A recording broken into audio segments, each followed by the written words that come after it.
Scotland will be seeing heavy, blustery showers as well, particularly windy across the far northwest of Scotland too. Temperatures here, again, are in the mid or high teens and feeling quite cool, but the further southeast is still going to be feeling quite warm in that sun. That warm feeling inside from Boxed Boilers, sponsors of weather on GB News.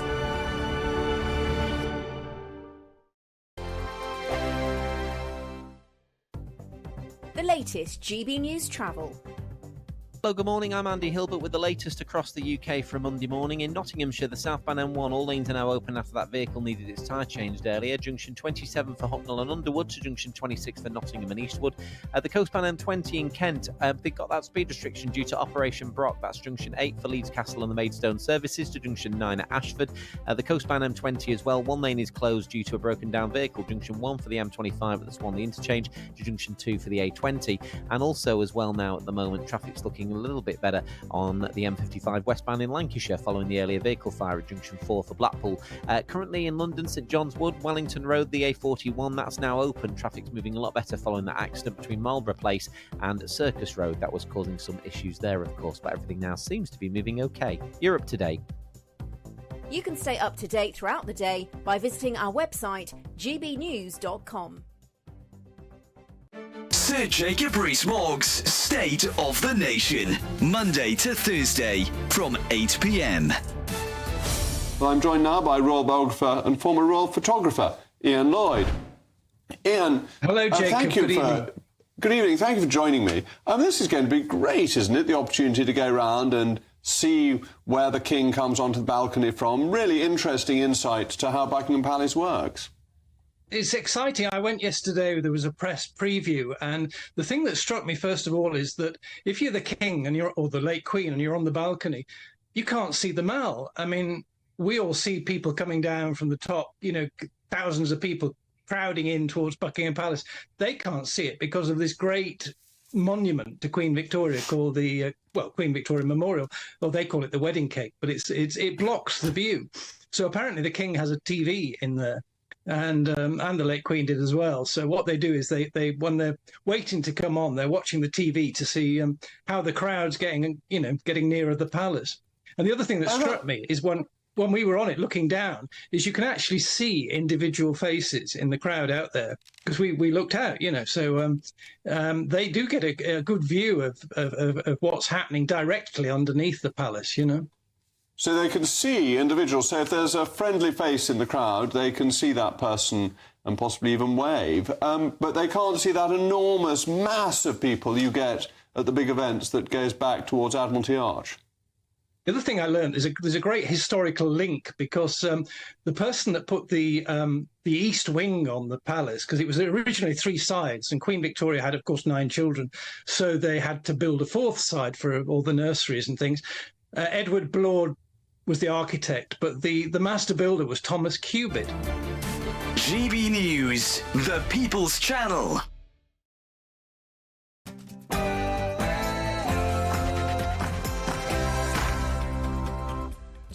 Very good morning, it's 9:30 on Monday the 19th of July, live across the UK. This is Britain's Newsroom with me, Bev Turner, and Dawn Neeson, because Andrew is lying on a yacht in his budgie smuggler somewhere. Thanks for that mental image, Bev. I really don't need that. Now, Operation Early Dawn, emergency measures to prevent overcrowding in prisons, has been triggered as more writers are sentenced. But is it just another of Sir Keir Starmer's sticking plaster solutions? And Labour appear to have caved in again. They're announcing new laws to make it easier for unions to strike, but by relaxing the rules for NHS workers to walk out. Is Sir Keir Starmer putting lives at risk? And the big story, misogyny will be treated as a form of extremism under new government plans. But is this just a threat to free speech? Indeed it is. Across the pond, Vice President Kamala Harris leads Donald Trump in the polls, would you believe it, as she prepares for her headline moment at the Democratic National Convention. That starts tonight, so we're going to be looking forward to it. Indeed. And meanwhile, Harry and Meghan depart Colombia, but the verdict's out on whether their public tour was a success.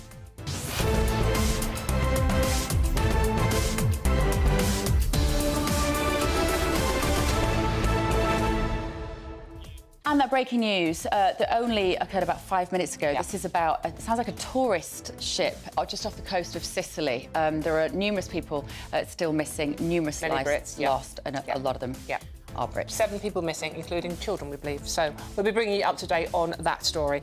But this show isn't about us. Well, it's about you, mainly. It's normally about Andrew Pearce. It's normally about Andrew, but he's not here, is it? Budgie Smugglers. Thanks, Bev. And you can get in touch very easily. It's by visiting gbnews.com/your say. But first, here's the news headlines with Sam Francis.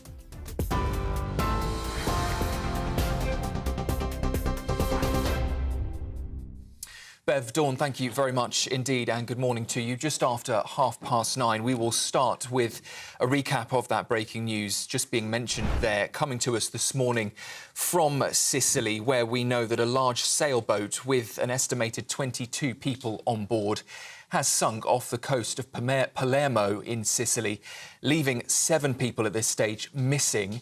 Italy's Coast Guard and firefighters have so far rescued 15 people, including a child believed to be 1 year old. That's after the British-flagged vessel was hit by a tornado and went down in rough seas at around sunrise this morning. Those rescued, we believe, include British passengers, along with citizens from New Zealand, Sri Lanka, Ireland and France. They are all in a stable condition, according to reports coming to us from Italian media and the Reuters news agency, and divers now continuing that search around the wreck, which is lying 50 metres deep underwater and around half a mile off the coast of Sicily. Any more details, of course, we will bring to you throughout the rest of this morning. But as I say, at this stage, 7 missing and 22 people originally on board that vessel. It has now sunk. In other news, emergency measures to avoid overcrowding in jails are expected to be triggered today. Operation Early Dawn will see defendants due to appear in court waiting longer. It follows concerns that recent sentences for rioters who took part in violent disorder have led to a lack of prison spaces. There'll be no punishment for anyone safely handing zombie knives and machetes into police stations ahead of a new ban. Restrictions come in next month, and the government has at this stage stopped short of making ninja swords illegal, but insists that will happen soon. Policing Minister Dame Deanna Johnson says the public should do the right thing and surrender any dangerous weapons, arguing there's no legitimate need to have them. It's emerged that one child is strip-searched by police in England and Wales every 19 hours. A new report by the Children's Commissioners found 1 in 20 cases didn't follow official procedures. The Ukrainian president claims the UK's support for the war effort is slowing down as he appealed for more aid. But the Prime Minister, Sir Keir Starmer, maintains there is unwavering support for Ukraine, and he says that position has not changed since the incursion into Russia. America's top diplomat will meet the Israeli Prime Minister this morning as part of the latest efforts to push for a ceasefire and hostage release deal in Gaza. It's Antony Blinken's 9th trip to the region so far since the war began in October. Both Israel and Hamas have accused each other of obstructing those talks. And parents in England face higher fines from today if their children are taken out of school without permission. Penalties have increased to £80 for every 5 days of absence, which will rise to £160 if unpaid within 3 weeks. Nearly 400,000 fines were issued between 2022 and 23, most of those for unauthorised holidays. Those are the latest GB News headlines. For now, plenty more on that breaking story out of Italy this morning with Bev and Dawn. I'll be back with you in half an hour. For the very latest GB News direct to your smartphone, sign up to News Alerts by scanning the QR code or go to gbnews.com/alerts.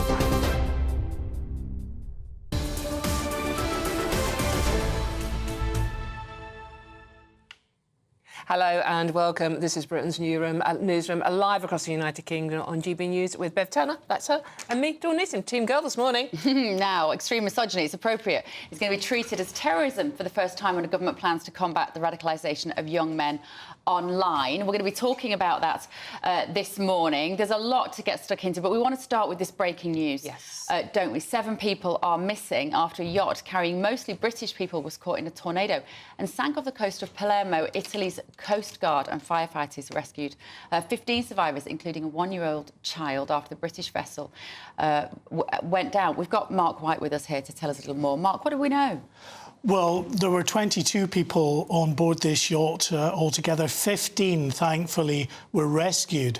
A tornado, you just never hear about tornadoes that often in Europe that are of any measure destructive, and especially at this time of the year. But clearly, there was a storm, it produced a tornado, it got this yacht into very severe difficulties where it was sinking, and of course, those people were ending up in the water. So we know that of the 15 arrested, or I should say rescued, and indeed, we don't know actually if these are the ones rescued, but there were 1 New Zealander, a Sri Lankan, 2 French citizens, an Irish national on board as well. The rest were all British. And sorry, but we don't know the breakdown of whether any of those nationalities I've just listed are among the 15 that have been rescued and who the other 7 are in terms of their nationalities. Among those arrested was a 1-year-old girl. Mark, do we know whether it's a day charter trip that they've taken, or is it a sort of like a group of people who have hired the boat or on a sailing holiday around the coast? Do we know any more details about that yet? It certainly seems to be a little bit more organised than just the daily charters, judging by the sort of the expensive nature of the yacht in question. But you can still charter them, obviously, for a period of days or even weeks. So it seems to be that set up rather than necessarily someone that owned the yacht. But clearly, everyone will be anxious to find out what has happened to those who are missing and who indeed these people are. This is to the north end of the island of Sicily that this rescue operation is concentrated on at the moment. Seas are a lot calmer now, but clearly the more people are in the water, the more time that passes, even in that area of the world where the seas are just that bit warmer, it's still not a good sign. Do we know when this happened, Mark? Was it in the middle of the night? Do we presume they were sleeping on the yacht? Seems to have been late at night from what we were told. And I don't know whether people were up on deck because of the bad conditions and preparing for the potential of the yacht getting into difficulties, or whether they were completely caught by the storm itself. That will come out. I mean, we're still in the very early stages of getting some interim information from the Italian Coast Guard, but it's perfectly possible. If we're talking about a tornado, it's perfectly possible that it just caught this yacht completely off guard and no one knew. Terrifying. Yeah, it can be just an isolated thing as well, tornadoes, not like just rough forever over the whole Well, day. absolutely, yes. I mean, they can just spring up given the conditions, but, you know, normally they're called a sea spout when they're out at sea. Are there any numbers yet that people can get in contact if they're worried about loved ones on holiday out there? Well, there's the British Embassy, and I don't know the number, but the website is there. You can just Google the UK Foreign Office for either the Foreign Office number or the British Embassy in Italy that should be able to, if they've not already set up a hotline, I'm sure they will be doing that. OK, thank you, Mark. I've just been to Sicily this summer, and water sports and the sea there and snorkelling and yachts is a huge part of their tourist industry. Yeah, so absolutely. We'll bring you that as it evolves. Now, moving on. Rough start to the week for the government. A new Ipsos poll revealed a substantial drop in favourability for Labour following their landslide election victory last month. That honeymoon period hasn't lasted long, has it?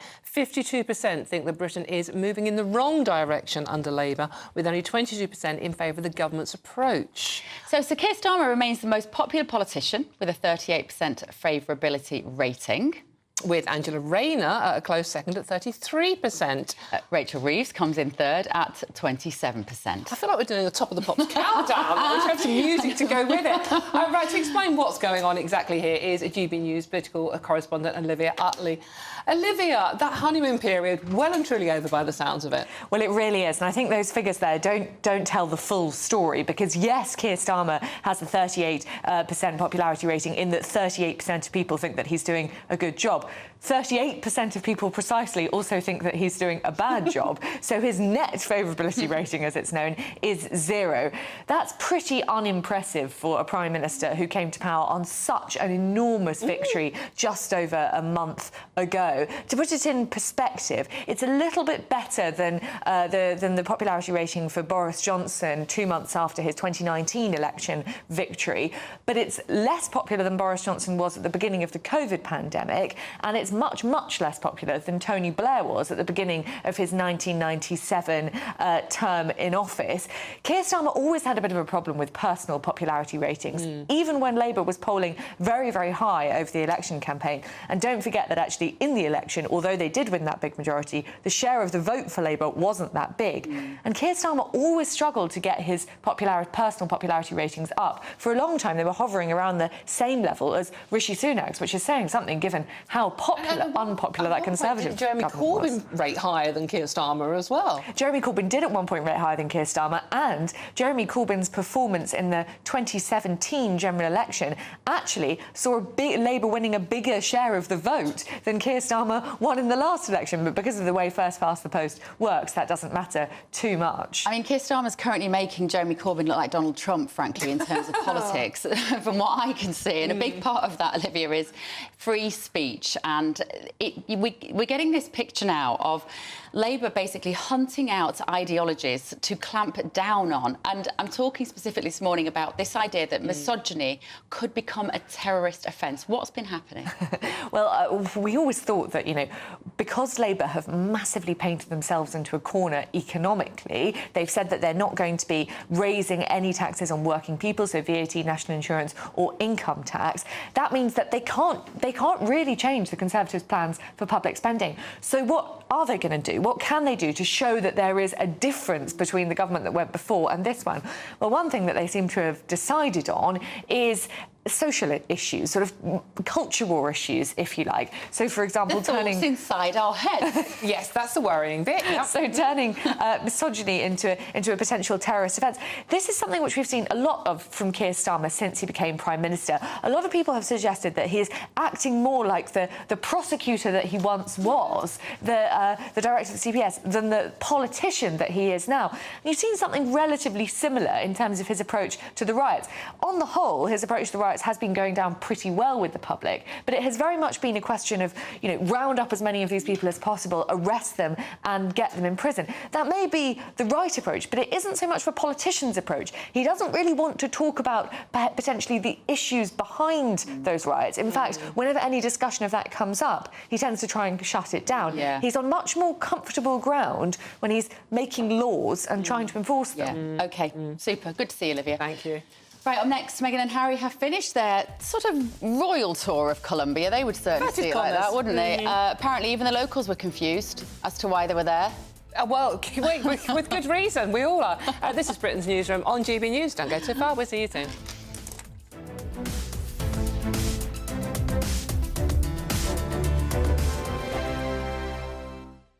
Join me, Camilla Tominey, for a frank and honest discussion with those in power that cuts through the spin and gets to the heart of the issues shaping our nation. You haven't confirmed that you want to stand as leader, but you haven't ruled it out either. This report basically says that he's not fit to stand trial. Is he indecisive? Incompetent? I deliver the dose of reality Westminster needs. That's the Camilla Tominey Show at 9:30 every Sunday on GB News, the People's Channel, Britain's news channel. Good afternoon, Britain. Weekdays from midday. It's a very difficult issue, this, right? As far as we know, the boxer with male chromosomes was born with female genitalia. Yeah, I mean, it's actually quite simple. You know, sex in humans is binary and immutable because we are mammals. And there is a minority of people who have disorders of sexual development, and that can affect a person's reproductive organs. But these people are male or female. And yesterday, what we witnessed was basically just glorified male violence against women and girls. The difference is, I mean, that happens every day all over the world. And the difference is that in every other circumstance, we consider beating up women to be wrong, but it was deemed acceptable by those at the IOC because they're claiming that it's sport. But it's not. It's violence and it's wrong. Peter, Lottie's right, isn't she, that we've been talking a lot recently about violence against women and girls, and regardless of whether this person is intersex or transgender, they have male chromosomes. That means they have a very, very distinct biological advantage that could actually be fatal to a female athlete competing against them. Well, of course, sport does need to be fair, and we do need to examine this case very thoroughly. There are reports that the boxer, Iman Khalif, was born a biological woman. She is not transgender. She is not non-binary. She is not intersex. She may have elevated levels of testosterone, but that's entirely natural. It's beyond her control. It's the way she was born. And that is why the International Olympic Committee has said that she falls within the rules. GB News, the People's Channel. I'm Michael Portillo. This is GB News, the People's Channel, Britain's news channel. If you want your news to be straight talking, this is a nightmare for the Conservatives again. Down to earth. It's not just Nottingham where this is happening, is it? And most importantly, honest. Hard-working, middle-class taxpayers, they'll get their book thrown at them. Then catch me, Martin Daubney, Monday to Friday, 3 till 6 p.m. on GB News, Britain's news channel.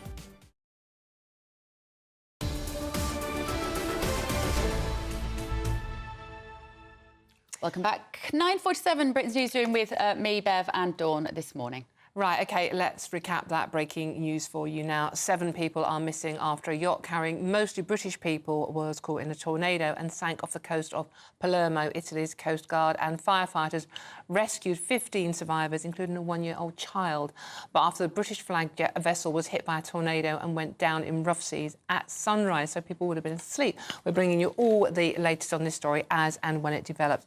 Bev, you've just come back from Sicily. I find this absolutely horrific, this story. It's kind of like your holiday nightmare, isn't it? Yeah. When I've got one daughter who inexplicably has a bit of a fear of water and sailing and boats, and we even just went out on a snorkelling vessel off the coast of Sicily, just in this same area, and she was saying, "Is it going to sink, Mummy? Is it going to sink? It's going to be fine." And you say, "No, you're going to be fine. Of course you're going to be fine." And most of the time you are fine. But this is just the worst nightmare. Yeah. It's near Palermo. It's hit by a tornado at 5 a.m. in the morning, so people have been asleep in their cabins. We don't know how many children on this boat, but it sounds like there were several families on there, so I'm assuming that there were several children on there as well. A 1-year-old child has thankfully been rescued, and it sounds like the Italian Coast Guard were on the scene pretty fast. 4 Britons, 2 Americans and a Canadian. We are still getting more news coming in on that. And just breaking at the moment, Italian media are reporting that a body has been found by rescuers searching for survivors. But the good news is Mum and baby are among those 15 rescued. And we're just looking at pictures of the boat there. It looks like a fairly high-end boat. 180-foot yacht carrying 22 passengers. We believe it arrived in Porticello after stopping in Milazzo and sailing alongside Cefalù. It must be that particular region. We think the boat is called Bayesian, a luxury boat which sails under a British flag. Gross tonnage of 473 tonnes, built by the Viareggio shipyard in 2008. It was refitted in 2020. Its capacity for 11 guests and 10 crew members. So it sounds like one of those incredibly luxurious yachts. Maybe has taken 2 or 3 families, maybe, or maybe it's a holiday, with multiple families, friendship groups on board. It sounds like it was heaven, which turned into hell. And it's obviously the height of the holiday season there. We don't have a number for you yet if you need to get in contact. Obviously, lots of people have families out there on holiday at the moment, so the best advice we can say at the moment is contact the Italian embassy. Go onto the website if you need more information on the story, but we will bring you as much information as and when it happens throughout the show this morning. Right, the Duke and Duchess of Sussex have finished their royal tour, the quasi-royal tour, you might say, of Colombia. Continuing around the South American country, the Duchess of Sussex has said that their daughter Lilibet has found her voice. She's 3, Bev. She's 3. She's found her voice. Found her voice. Now, normally you just say, oh, yeah, my daughter's talking now. Well, frankly, at the age of 3, she should be talking. She's talking. But, of course, Meghan's child just doesn't learn to talk. She finds her voice. Oh, but she's found her voice about being a feminist. This is the point of this. It was a speech Meghan was giving about empowering women. Look, I'm with her on this one, OK, by the way. But Meghan, Lilibet is 3. I mean, you know. She was speaking at an Afro Women and Power event, and Meghan Markle said she was so proud that her daughter has found her voice and feels empowered. Well, she gets more than her fair share of the toys from her brother. I mean, you know, look, she does have a point, OK? Empowering women is very important, no matter how old they are. But there are some people, Bev, that are saying it's sanctimonious waffle.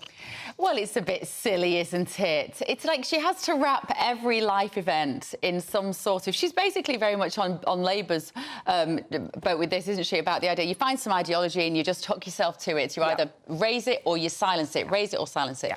We're joined now by GB News' royal correspondent Cameron Walker to tell us how it went. Cameron, we're slightly giggling here about Meghan Markle saying her 3-year-old daughter has found her feminist voice. But how did the tour go down overall? Is this a positive for the Sussexes? To be honest, Bev, I think it depends who you ask, and usually I would be giving you the highlights and the lowlights of this, as you say, quasi-royal tour, but I'm finding it quite difficult to do that, to be honest. The reason being is everything around their tour, all the engagements, was very, very controlled. So there was one independent journalist who was accredited to cover the entire tour, who clearly was kept a close eye on at all times. It was very kind of brief pool copy, like journalist copy from each engagement. The photographs and the videos you've been seeing all were supplied by the Sussexes team, so they were, you know, kind of heavily edited. They were all muted, so we couldn't actually hear what the Duke and Duchess of Sussex were saying. All the photographs looked very glossy. They all looked amazing, Meghan, as you can probably imagine. But I think that, and then the question is, well, what were they trying to achieve here? Because clearly they're no longer working members of the royal family, so therefore they have a right to do a tour as they please. They don't need to invite lots of media along with them. But arguably the biggest line was actually Prince Harry appearing to weighed in on the recent UK riots, where he talked about what happens online within a matter of minutes transfers to the streets, talking about online misinformation, which was a key theme of the Sussexes tour. But that was picked up by another camera, and it certainly wasn't in the pool copy we got from the accredited journalist. So that was kind of almost like a mishap, almost like an accident that got out there. And then, of course, you spoke about the Duchess of Sussex at an Afro Women of Power event as well, talking about her daughter, Princess Lilibet, finding her voice. Perhaps another key theme was, of course, female empowerment for Meghan. She also spoke about the fact that young boys need to learn to listen to women as well. So they were certainly getting their messages out there. But in terms of what was their key aim, that remains unclear, because it was really hard to try and dissect exactly what their aim was for this tour. Do we know who was paying for it, Cameron? We don't have any confirmation as to who was paying for it. Clearly, it wasn't British taxpayers. I suspect there was some taxpayers from Colombia, of course, who were having to pay for the security arrangements. We're not sure if Harry and Meghan also paid their way. OK, super. Thank you, Cameron. Thanks so much for joining us. We're going to bring the latest updates on this situation in Sicily. 7 people are missing after a British yacht capsized. But first, it's weather with Amy. A brighter outlook with Box Solar, sponsors of weather on GB News. Hello and welcome to your latest GB News weather update from the Met Office. A change in the weather on Monday for many of us. Still dry across far eastern parts, but there will be rain arriving from the west and it'll be turning windy. So the far southeast and eastern parts of England, still quite a dry and bright start to the day, but it's going to be cloudy and turning steadily wetter and windier as we head through the rest of Monday. Particularly going to be turning quite windy through the Irish Sea, gales arriving here through the afternoon, and we have a rain warning in force as well for parts of southwest Scotland. Under that cloud and rain, we're going to be seeing temperatures at best in the mid or high teens, but it will be still quite warm across southeast England. Heading through the rest of the day, we do still have some warm evening sunshine on offer for the southeast of England, but we already have some quite heavy showery rain moving into southwest England and to Wales as well. Very damp across Northern Ireland and north west England, and this is where we have the warning in force across southwest Scotland through this evening. Difficult driving conditions with that rain as well. A touch lighter across the northeast, but again, it's going to be a damp evening for most with that strong wind as well.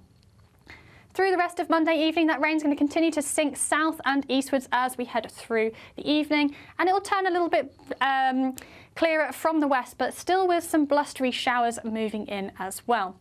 Rain may take a little while to clear across the southeast and the far northeast of Scotland, and with those cloudier conditions and that strong wind, temperatures will be more in the mid-teens, a little bit higher than we've seen the last couple of days. Then through the rest of Tuesday, it'll be bright, sunny spells, but also some heavy showers too, particularly for parts of central and northern England, and Northern Ireland and northwest Scotland will be seeing heavy, blustery showers as well, particularly windy across the far northwest of Scotland too. Temperatures here, again, in the mid or high teens and feeling quite cool, but the further southeast is still going to be feeling quite warm in that sun. That warm feeling inside from Boxed Boilers, sponsors of weather on GB News.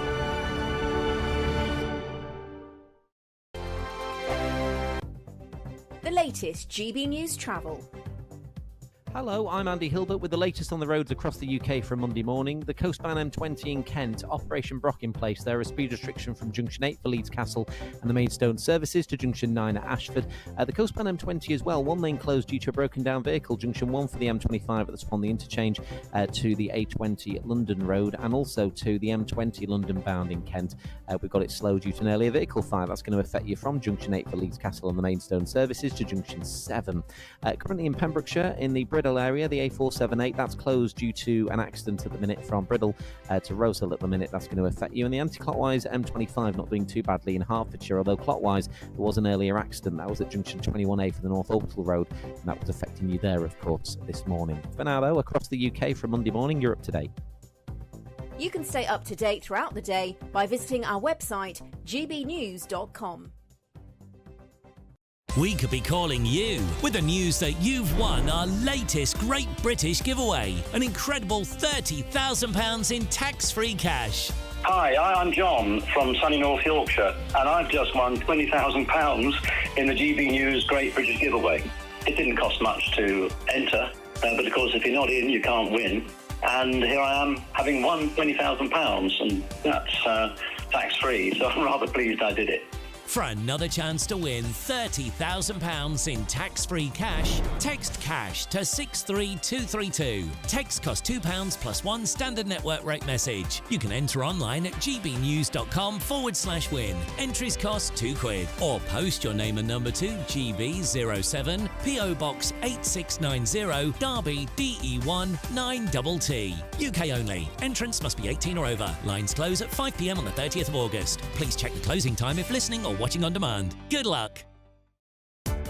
Welcome to State of the Nation, daily plunge into the stories shaping our country. I'm Jacob Rees-Mogg, and Monday to Thursday we bring you the insights, the facts, the truth about how our country is being governed. Because what happens in Downing Street matters down your street. Tune in to State of the Nation every Monday to Thursday, 8 to 9 o'clock. Only on GB News, the People's Channel, Britain's news channel. Hi there, I'm Michelle Dewberry, and I'm going to take a second to tell you all about my show, Dubes & Co. We start off with the issues of the day. We then bring in both sides of the arguments. We get rid of the disrespect, and then you throw me into the mix. And trust me, I'll tell it exactly how it is. And then, of course, the magic ingredient, you at home. We mix it all together, and what have we got? In my opinion, the best debate show in town. Monday to Friday, 6 till 7 on GB News, Britain's news channel.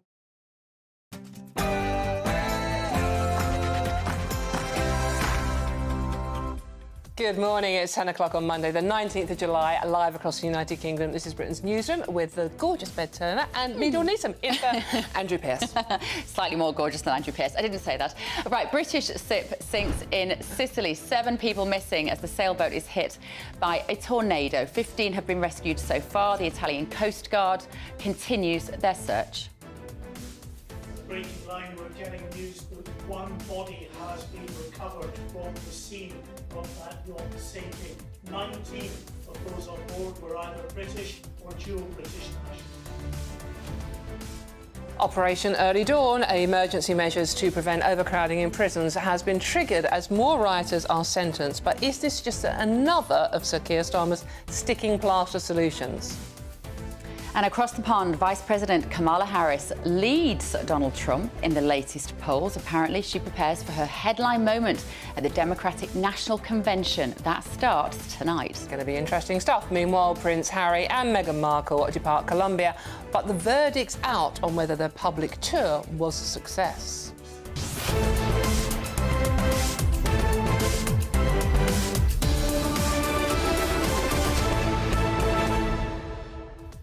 And we're going to tell you what was officially the funniest joke at the Edinburgh Fringe Festival. To be fair, it did make you laugh, though, Bev, when I told think it was your delivery, because you were so convinced it was going to be bad. The look in your eyes.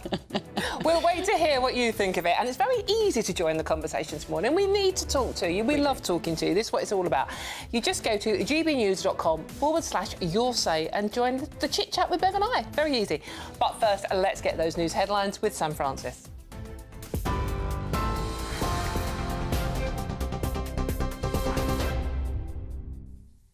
Very good morning to you. It's just after 10 o'clock. And as we heard there from Mark White, we will start with the recap of that breaking news. Coming to us from Sicily this morning, 7 people are still missing after a yacht carrying mostly British people was caught in a tornado and sank in the early hours of this morning off the coast of Sicily. That vessel has been named as the Biesian, a luxury yacht which is believed to have the second tallest mast in the world, believed to have also been hired out by local tourists there. Officials in the area say 15 passengers were rescued from that boat just after sunrise this morning. A 1-year-old was among those saved by authorities and has now been taken to hospital, along with the mother, we believe.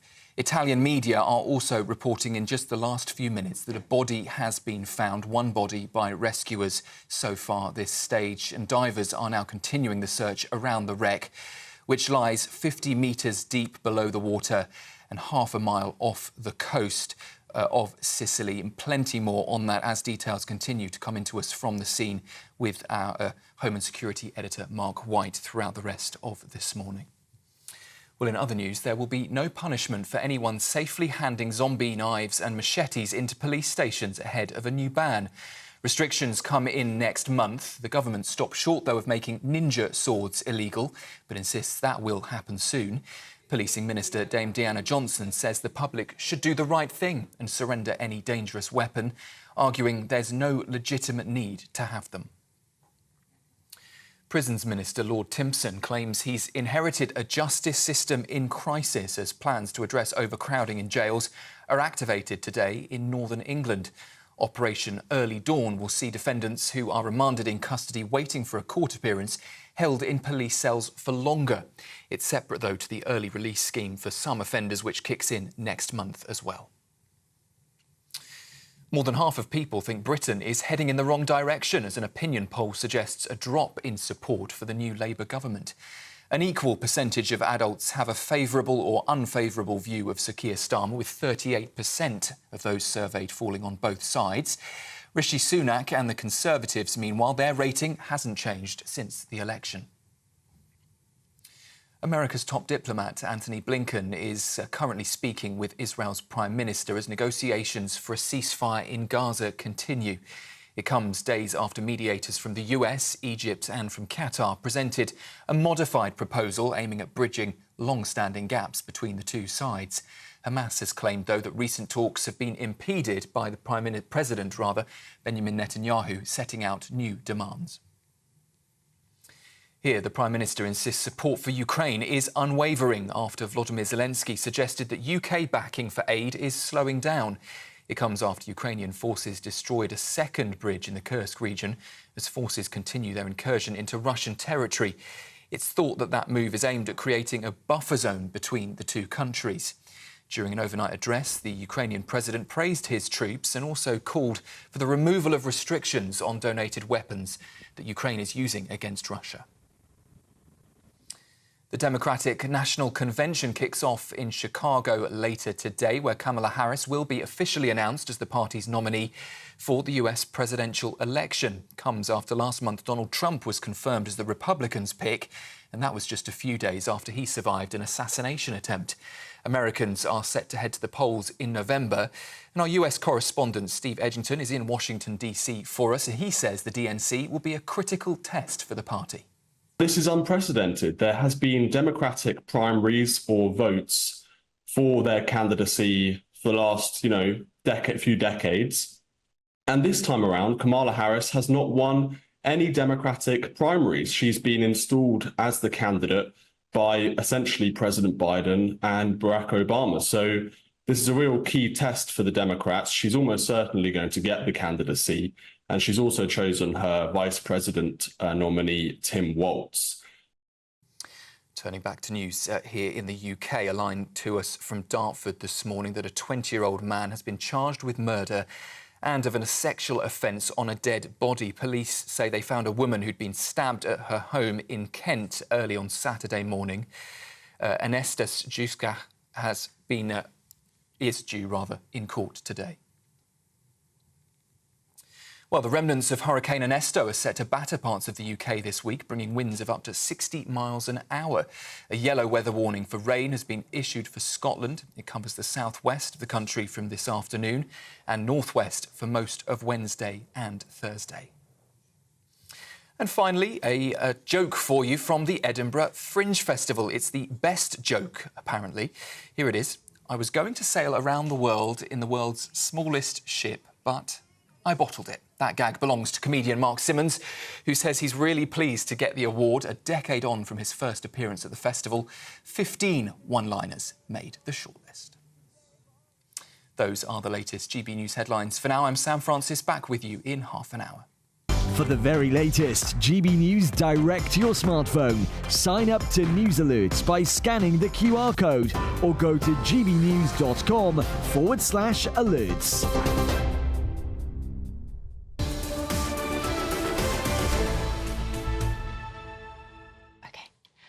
Good morning, welcome back to Britain's Newsroom, live across the UK on GB News with me, Bev Turner and Dawn Neeson. And indeed, breaking news now on that yacht tragedy in Italy. One person has been confirmed dead and 6 people are still missing after a yacht carrying mostly British people was caught in a tornado and sank off the coast of Palermo.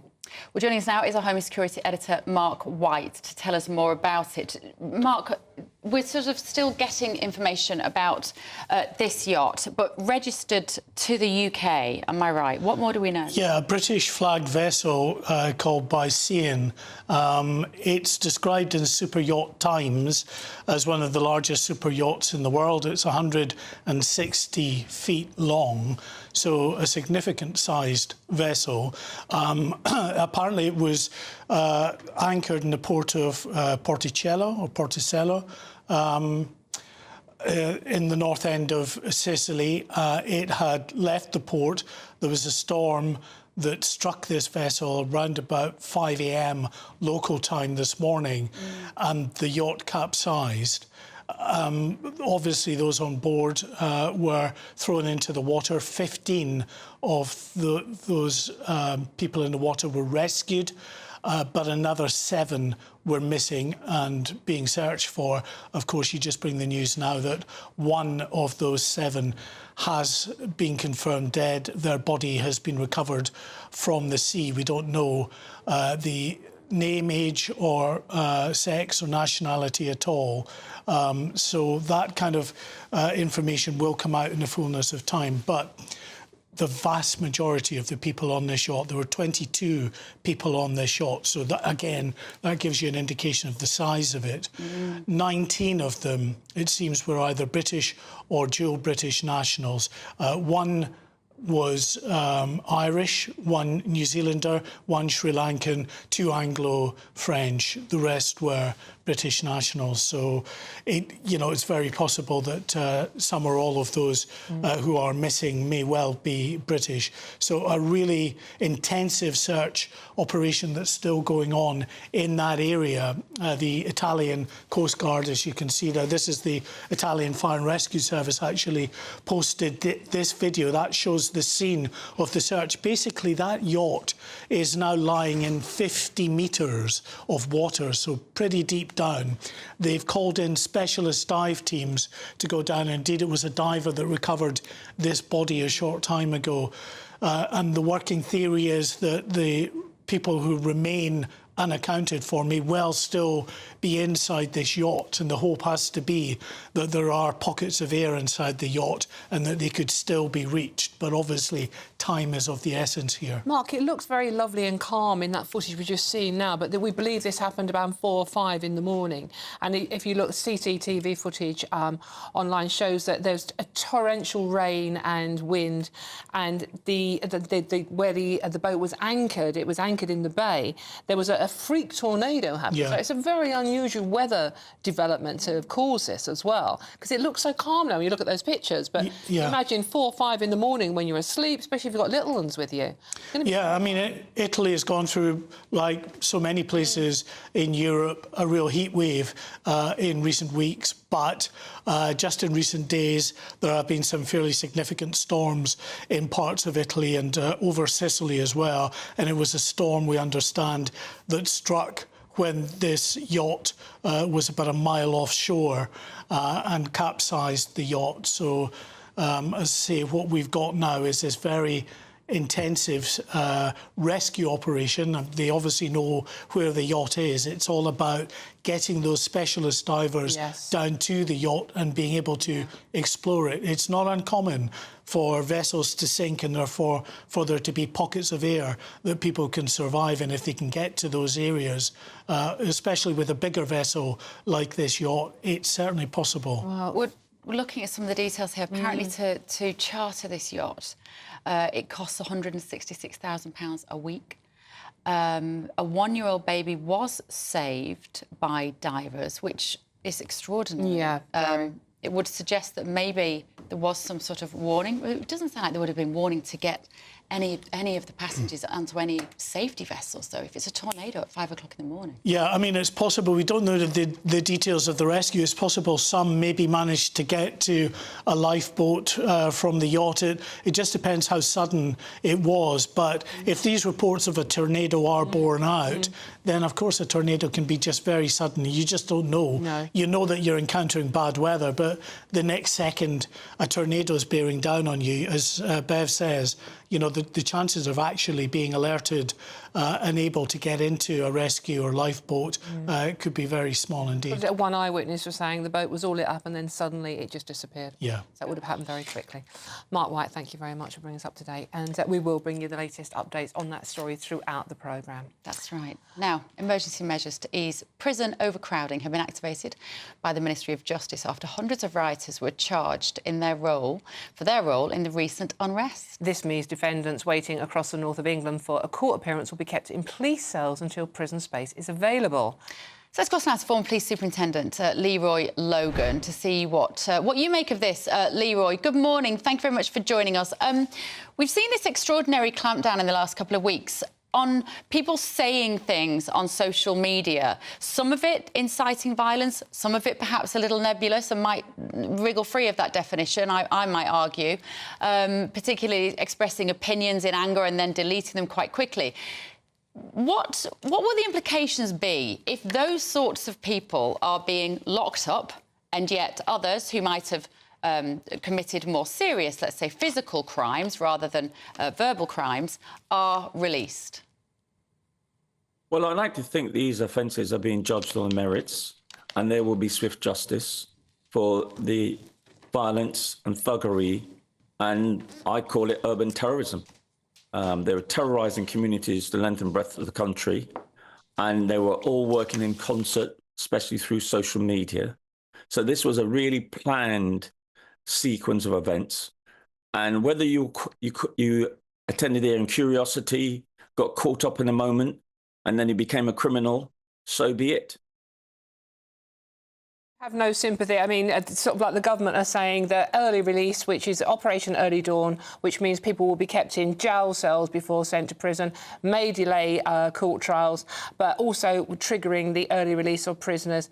But this will not apply to rioters or anyone taking part in any of the unrest recently. They will be treated in the same way as sex attackers and terrorists, and they will not be up for early release. Do you think that's the right way to do this? They've got to send a strong signal that people can't just decide to just come together in a collective critical mass of violent thuggery and then expect, when they've got caught, to get sympathy or leniency. Just understand how this occurred in Southport. 3 young girls were killed and numerous others were injured, including the staff. And then, on top of that, they created fake narrative from that tragedy and then organized a whole band of people across the country. So this is not just a small matter. It's a really serious matter. And there was a report put out about 3 years ago by Assistant Commissioner Neil Basu. He said one of the most existential threat to the public is right-wing fascism. And this played itself out. So, in all honesty, I have no sympathy for them. And if they can't do the crime, don't expect. Well, if you've got to do the crime, you've got to do the crime at the time. Correct. We've discussed this a lot in the last couple of weeks on this channel. And I think what we want to focus on a little bit today, Leroy, is this new twist in this story, which is that there aren't enough prison places, particularly given the punitive sentences which have been dished out in the last couple of weeks, people involved in the rioting. What do Labour do on the whole about the number of prison places? Because there clearly aren't enough. In your view, are we locking up too many people anyway for things that don't mean that that don't require a restrictive sentence like that? Well, the Tory government was into lock them up and throw away the key. So we've got one of the biggest prison populations in Western Europe, even though we're not part of the EU. But geographically, that is the case. And as a result of that, we now have a real problem with capacity. Now, they said, even one of the first things they said when they came into government last month was they have to release certain people, those that pose no threat or risk to the public, and, you know, they could be tagged and so forth. So I know that they have contingency plans as well. So it's not just, oh, well, they're just going to bang up people in police cells and other sort of areas. But like everything, they've got to judge it on its merits and lock up the ones that need to be locked up and keep the ones who pose any risk. Leroy, the other story I know you wanted to talk about, and again, another fairly horrific story. One child is strip-searched every 14 hours, according to a new report by the Children's Commissioner, including where they don't have a parent or guardian present, and black children are also 4 times more likely to be strip-searched. We're talking about children here. Leroy, what do you think of this? I am absolutely devastated by it. But this shows a lack of ethical leadership, a lack of accountability, no transparency. Unfortunately, we had a series of Home Secretaries were just off the chart. And so they fueled the culture and the really toxicity of it, so that not only internally, because we've seen disproportionalities now, black police officers and police staff are dealt with, but externally. And one of the major, outcomes was strip searching children. I was a cop for 30 years. I never strip search a child. But hang on a minute. If you're a 17-year-old, 6'3", 17-year-old man, because this is under 18s, and you might be carrying a couple of knives, I am absolutely OK with you being strip searched. Yeah, but we're talking about not just strip searching. If you've got reasonable grounds based on good, sound intelligence, yes. But it's quite clear, not only are they going on a fishing expedition and stopping certain people randomly, but they're not adhering to the process. I don't mind if you're saying, right, he's a 16-year-old, 6 foot odd, possibly carrying knives. Get an appropriate adult. Get a guardian or a social worker. If you can't, take them to the station and wait for that person to attend the station. Well, 90%. Let me finish. Don't just cut corners and then, when you get found out, plead innocence. This thing has been going on for years. And in all honesty, the Child Commissioner doing this work since Child Q in 2020, I believe, she's doing the Home Office work. That's the amazing thing. The Home Office should be doing this, not her. But she's doing it so that the Home Office will now take it on. Well, now we've got a Labour Home Secretary, Yvette Cooper. We might start to see them getting a grip of those rogue officers, and hopefully it will help the good cops to call out the bad cops. And what circumstances would you strip search, Leroy? And can you just explain what that is? Does it mean simply take your jacket off, or does it mean you need to come to the police station and take off all your clothes? Strip searching is normally more than just your outer clothing. So it can come down to your vest and, lower garment. But that shouldn't be done in the public domain. It should be done at least in a van or to a police station. And the intimate search is when they take off everything and they examine every orifice. And that is, and this isn't that. And you would hope the circumstances for that would be extremely rare, and we're very high bar. Don't assume, because one of the things is, this is about street stop and searches. I would like to know how many custody office strips and searches are carried on. I mean, even as a superintendent in Hackney, I had real problems holding my custody officers to account how they would just strip search everyone. And they hated me for it because I had to hold them to account.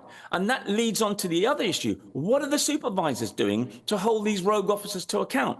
It's either they're being kept in the dark and they're not going out to see what the officers are doing, or they're complicit. And if you're complicit, you're just as guilty as the rogue cops. OK, all right. Thank you, Leroy. Good to see you. Thank you for your insight and your experience. 9 out of 10 were searched on suspicion of carrying drugs. Yes, absolutely. Right, we move on, though. So Keir Starmer has been accused of weakening his support from Ukraine, and more of that coming next. This is Britain's Newsroom on GB News. We'll see you soon.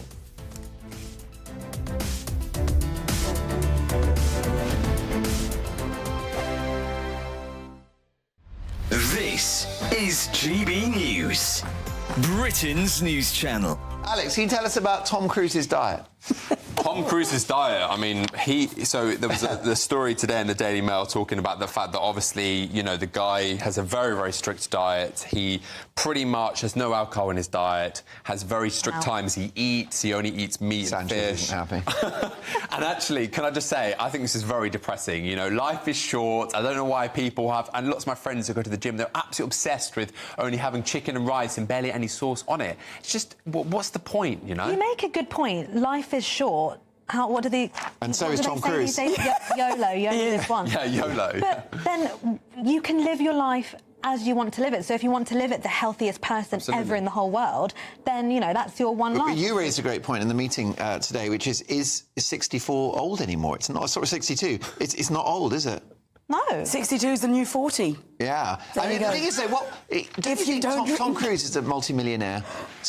Doesn't he want to just, relax and enjoy his life now? Why is he still getting up at 5:30 in the morning to go to the gym and eating chicken breast with no sauce on it? OK, Tom Cruise is another one of these driven people. Tom Cruise is absolutely 100% driven to drive a fighter pilot aeroplane. I mean, how could you actually learn to drive a plane? He is so driven, he is so disciplined, and when you're that disciplined, you know about blood, alcohol, sugar spikes. I bet you he drinks vinegar. Bet you any money he's into gut health.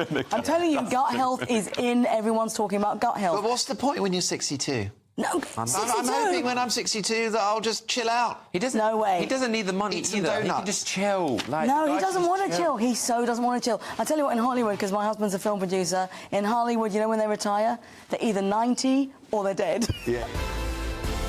GB News, the People's Channel. I'm Patrick Christie's. Every weeknight from 9, I bring you 2 hours of unmissable, explosive debate and headline-grabbing interviews. What impact has that had? We got death threats and the bomb threat and so on. As time passes, she could have said Storm. You made my argument for me. My guest and I tackle the issues that really matter with a sharp take on every story. Went everywhere. Something practical could be done. Or I can become something different. Patrick Christie's tonight from 9 p.m. only on GB News, Britain's news channel. Are the newspapers getting you down? My wife didn't divorce me that month. Struggling to separate the wheat from the chaff? I know that it's a bit of a circus at the best of times. Well, don't worry. Headliners has got you covered. We'll take the burden of reading the day's news, and if we get depressed, who cares? It's an occupational hazard, frankly. That's Headliners on GB News from 11 p.m. till midnight, and the following morning, 5 till 6 a.m. on GB News, the comedy channel. Nah, just kidding. Britain's news channel.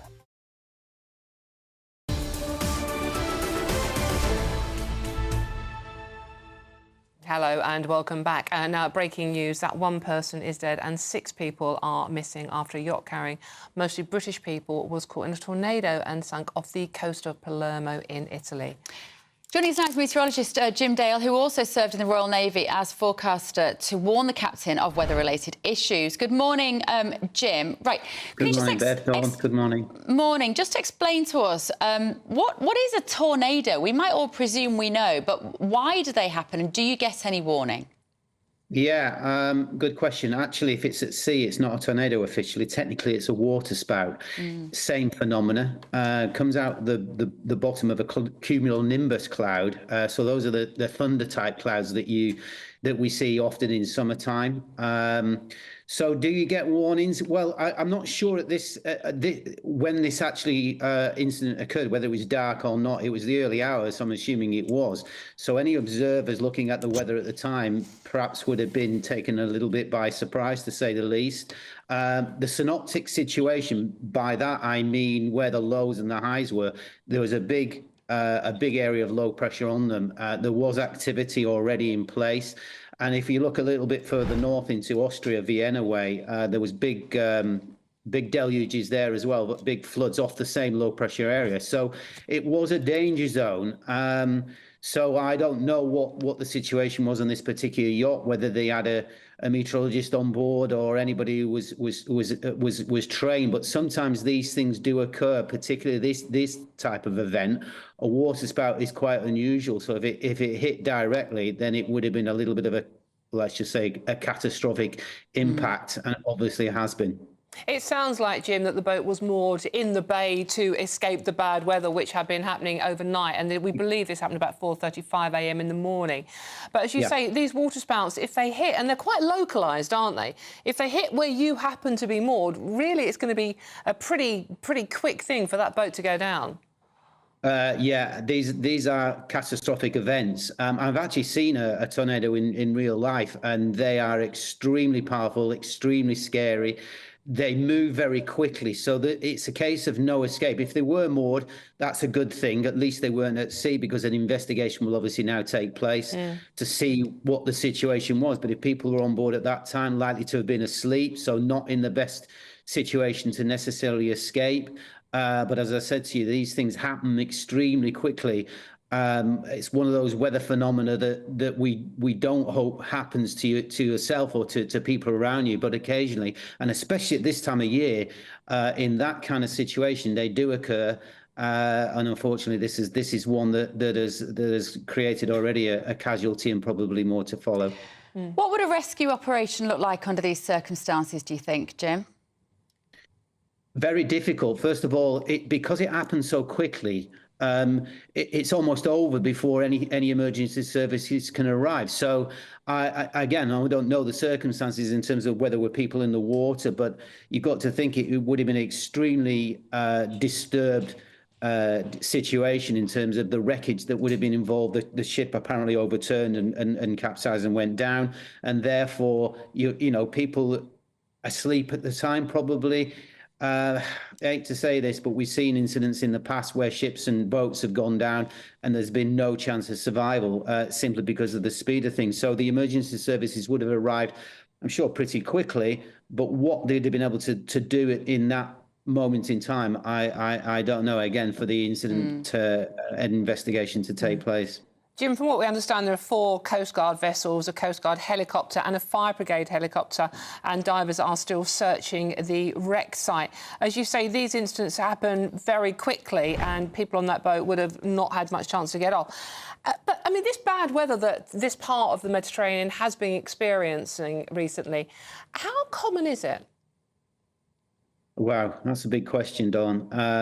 Look, we are in uncharted waters, quite literally in uncharted waters in terms of weather phenomenon, what's going on, you know, not just in this part of the world.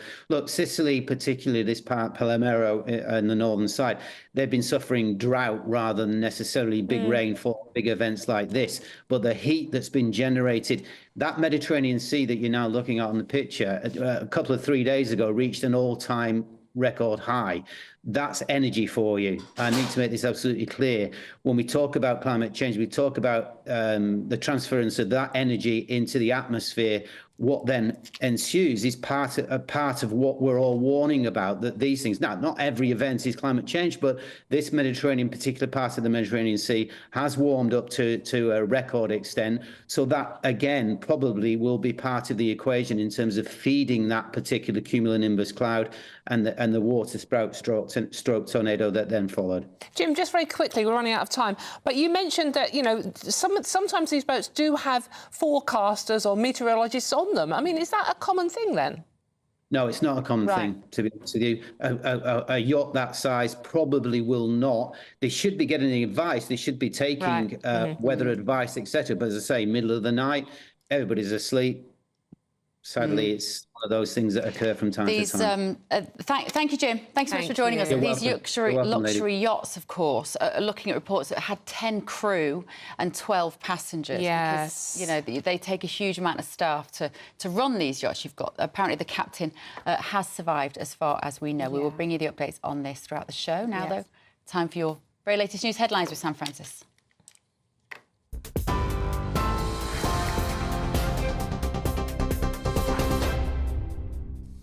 Very good morning to you. Just coming up to 32 minutes past 10, and an update then on that breaking news we're covering here at GB News this morning. 1 person has now died, 6 still missing after a luxury yacht sank off the coast of Palermo when it was struck by a tornado at around sunrise this morning. The British registered 56-metre Bayesian had 22 people on board, believed to include 12 passengers and 10 crew members. They included British, American and Canadian nationals. 15 have survived, including a 1-year-old child. And we believe the mother of that child. They have been rescued and taken to hospital in a stable condition. Though we are hearing that 5 people taken to hospital did not require treatment. And we'll bring you more on that as we get it. Details coming to us throughout this morning on the condition of those people rescued. Divers now combing the waters as search efforts continue. You can see live pictures there of the scene just off of the coast, as the wreck is currently lying 50 metres deep and half a mile off of the coast. Here, emergency measures to avoid overcrowding in jails have been triggered today. Operation Early Dawn sees defendants due to appear in court waiting for longer. It follows concerns that recent sentences for rioters who took part in violent disorder have led to a lack of prison spaces. There'll be no punishment for anyone safely handing zombie knives and machetes into police stations ahead of a new ban. Restrictions come in next month. The government stopped short, though, of making ninja swords illegal, but insists that will happen soon. Policing Minister Dame Deanna Johnson says the public should do the right thing and surrender any dangerous weapon, arguing there's no legitimate need to have them. Well, it's emerged that 1 child is strip-searched by police in England and Wales every 14 hours. A new report by the Children's Commissioner found 1 in 20 cases didn't follow official procedure. The Ukrainian president claims the UK's support for the war effort in Russia is slowing down as he appealed for more aid. The Prime Minister, Sir Keir Starmer, though, maintains there's unwavering support for Ukraine, and that position, he says, has not changed since the incursion into Russia. America's top diplomat is meeting the Israeli Prime Minister today as part of the latest efforts to push for a ceasefire and hostage release deal in Gaza. It's Antony Blinken's 9th trip to the region since the war began in October. Both Israel and Hamas, though, have accused each other of obstructing the talks. And parents in England face higher fines from today if their children are taken out of school without permission. Penalties have increased to now £80 for every 5 days of absence, which will rise to £160 if unpaid within 3 weeks. Nearly 400,000 fines were issued between 2022 and 23, most of those for unauthorised holidays. Those are the latest updates from the GB Newsroom. For now, I'll be back with you in half an hour.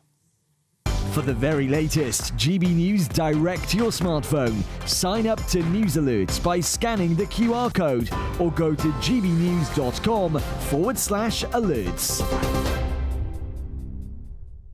Cheers Britannia Wine Club proudly sponsors the GB News Financial Report.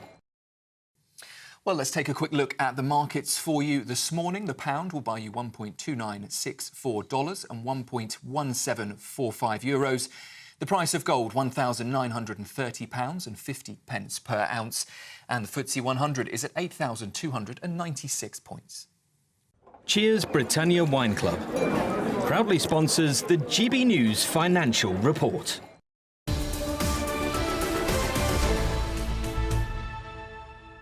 Thank you very much, Sam. Still to come, Kamala Harris is leading the polls ahead of Donald Trump, but how long will that last? This is Britain's Newsroom on GB News. Don't get too far. Hello and welcome to your latest GB News weather update from the Met Office. A change in the weather on Monday for many of us. Still dry across the far eastern parts, but there will be rain arriving from the west and it'll be turning windy. So the far southeast and eastern parts of England, still quite a dry and bright start to the day, but it's going to be cloudy and turning steadily wetter and windier as we head through the rest of Monday. Particularly going to be turning quite windy through the Irish Sea, gales arriving here through the afternoon, and we have a rain warning in force as well for parts of southwest Scotland. Under that cloud and rain, we're going to be seeing temperatures at best in the mid or high teens, but it will be still quite warm across southeast England. Heading through the rest of the day, we do still have some warm evening sunshine on offer for the southeast of England, but we already have some quite heavy showery rain moving into southwest England and to Wales as well. Very damp across Northern Ireland and north west England, and this is where we have the warning in force across southwest Scotland through this evening. Difficult driving conditions with that rain as well. A touch lighter across the northeast, but again it's going to be a damp evening for most with that strong wind as well. Through the rest of Monday evening, that rain's going to continue to sink south and eastwards as we head through the evening, and it will turn a little bit clearer from the west, but still with some blustery showers moving in as well. Rain may take a little while to clear across the southeast and the far northeast of Scotland, and with those cloudier conditions and that strong wind, temperatures will be more in the mid-teens, a little bit higher than we've seen the last couple of days. Then through the rest of Tuesday, it'll be bright, sunny spells, but also some heavy showers too, particularly for parts of central and northern England, and Northern Ireland and northwest Scotland will be seeing heavy, blustery showers as well, particularly windy across the far northwest of Scotland too. Temperatures here, again, are in the mid or high teens and feeling quite cool, but the further southeast is still going to be feeling quite warm in that sun. The latest GB News travel. Hello, good morning. I'm Andy Hilbert with the latest on the roads across the UK from Monday morning. In Kent, at the coastbound M20, there's a speed restriction due to Operation Brock. Junction 8 for Leeds Castle and the Maidstone services to Junction 9 at Ashford. On the London-bound M20 there, traffic slow due to an earlier vehicle fire. Junction 8 for Leeds Castle and the Maidstone services to Junction 7 at Maidstone itself. And on the coastbound M20 in Kent, one lane is closed due to a broken down vehicle from Junction 1 for the M25 at the Swanley interchange. That will obviously affect you there as well, of course, this morning too. Also as well, I'm afraid we've currently got some issues on the A34. This is in Berkshire at East Ilsley. It's currently closed. Long delays there due to a combine harvester in the road. That's going to affect you near to the West Ilsley turn-off too. So just be aware of that. Of course, that's going to cause some delays for you this morning on the A34. Across the UK, you're up to date. You can stay up to date throughout the day by visiting our website, gbnews.com.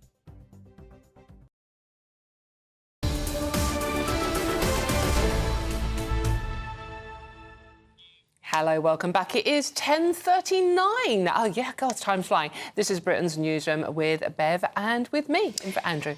Right, let's see what you are all saying at home. Now, we were discussing earlier about the fact that we've got Operation Early Dawn. We've got our own Operation Early Dawn here Very much so, yeah, indeed. But the government's Operation Early Dawn is to allow prisoners out of prison earlier to reduce their sentences in order to make space for the new people who've been arrested in the last few weeks. And some of you are not happy about this. Sue has got in touch at home and says, why don't Leroy and the rest of the lefties admit that they don't believe in do the crime, do the time for anything other than people who do not agree with their far-left views? Now, Leroy, our ex-police officer, is not here to defend himself, so he might disagree with that. But she says opposition to the left is being stamped upon and people threatened before it can take hold. Would it be bad if Labour got... I thought it would be bad if Labour got power, but not this bad. Thank you, Sue. They are hitting those pensioners, aren't they? This is interesting as well, because the other subject Leroy was talking about, wasn't he, Bev, was our children being strip-searched and the fact that black children are more likely. This is Ian. Good morning, Ian. Ian says, I am a black man. I've got no issue with black lads being searched. Most knife attacks are black on black for a variety of reasons. My suggestion is a less invasive search. Handheld metal detectors are my proposal, which would involve a quick scan for blades. Very sensible suggestion. It is, although 90% of these searches are for drugs. Now, you could say, if they are children, are they being used to run those drugs for gangs? Yeah. So there might County absolutely lines. be a relevant reason for a police officer to say to a 13-year-old, are you carrying drugs? No, officer. We're going to have to find out if you're carrying drugs. And so that, I can see the circumstances under which the police might need It's to do just the fact that there needs to be, when you're talking about 13-year-olds, Bev, there needs to be a responsible adult with them. 100%. A parent or a guardian or someone there. You can't just strip search a 13-year-old. Let's face it, these are probably likely to be vulnerable children from rather chaotic backgrounds anyway. The Exactly. last thing they need is more trauma. Yeah. Keep your messages coming, gbnews.com/your say. OK, right, OK, let's go to the other side of the pond where politics is even more madder than here. Now, thousands of people are expected to travel to Chicago for the 2024 Democratic National Convention. 5,000 delegates and alternates are due to gather to approve a party platform, and Vice President Kamala Harris and Minnesota Governor Tim Walz will formally accept the party's nominations. Joining us now is Amy Tarkanian, former chairwoman of the Nevada Republican Party. Amy, thank you so much for joining us this morning. Amy, what are we expecting to happen at this Congress this week? Well, first of all, thank you for having me. Secondly, you described our political atmosphere perfectly. we are quite mad over here. And it seems with every twist and turn, it's unbelievable. And so I think this week the Democrats are riding on an extremely high note of enthusiasm, positivity, and they're going to continue that route and take it as far as they can. They don't even necessarily have to break down a number of policy issues at this point.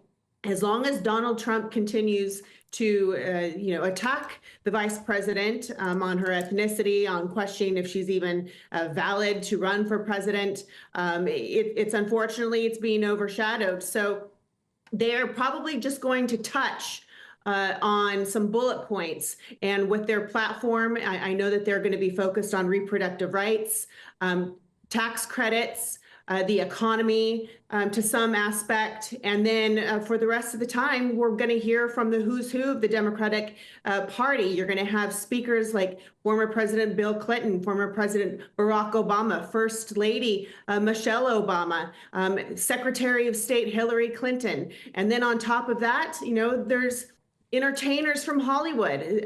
John Legend, the singer, has been confirmed. And of course, the wild rumors, and people are keeping their fingers crossed since Kamala Harris walks out on stage to Beyonce's Freedom. People are hoping that Beyonce or even Taylor Swift will show up. Wow. So this is going to be quite the show for the Democrats this week. Amy, do I sense some frustration from you that even though you're a Republican, you think maybe having Donald Trump at the head of your party might cost the Republicans the election?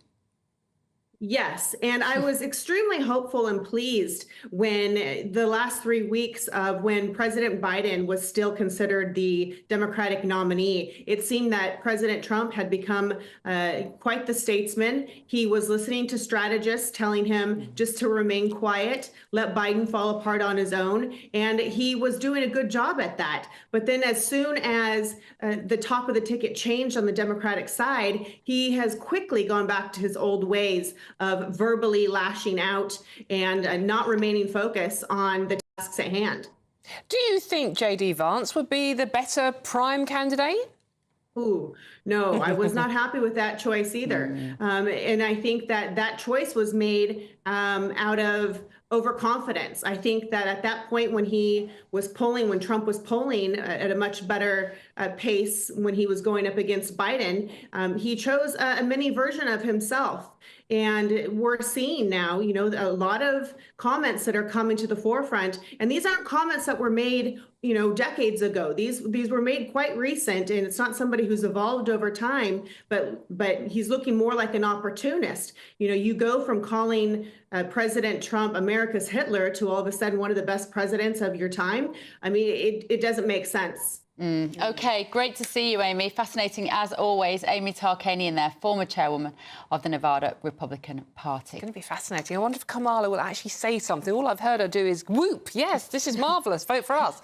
I haven't actually heard her say anything constructive. She says just lots of contradictory sentences which start with one thing and then kind of end with another. Like a word soup coming out, isn't it? But it'd be interesting. And if I get Taylor Swift or Beyonce up there, that's it. That's it. Then it's done, isn't it? I was hearing her talk about the fact that democracy is so strong but so fragile. That's a kind of classic Kamala Harris What does that actually mean, Kamala? Right, up next, the government want misogyny to be treated as the same way as far-right and Islamist extremism. We seem to be heading down a rather chilling path to censorship. And what do they even mean by misogyny? And we're going to bring you the latest, of course, on this super yacht, which has sunk off the coast of Italy. More details emerging. Don't go anywhere. This is Britain's Newsroom on GB News.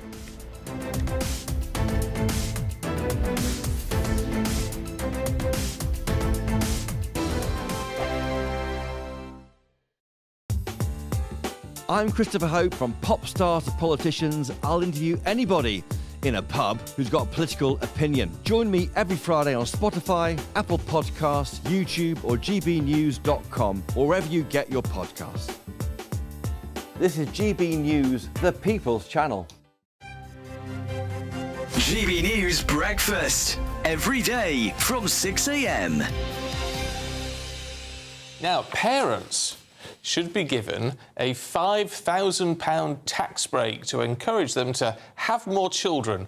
That's according to a think tank called Onward. Yes, their report suggests that the cost of parenthood is preventing couples from having as many children as they would like, and maybe actually stopping them from having a baby indeed at all. So with the birth rate at a record low, which is dangerous for our economy, isn't it? We are asking, should there be financial incentives to have children? Let's talk to journalist Julie Cook and consultant Hilary Salt. Good to see you both.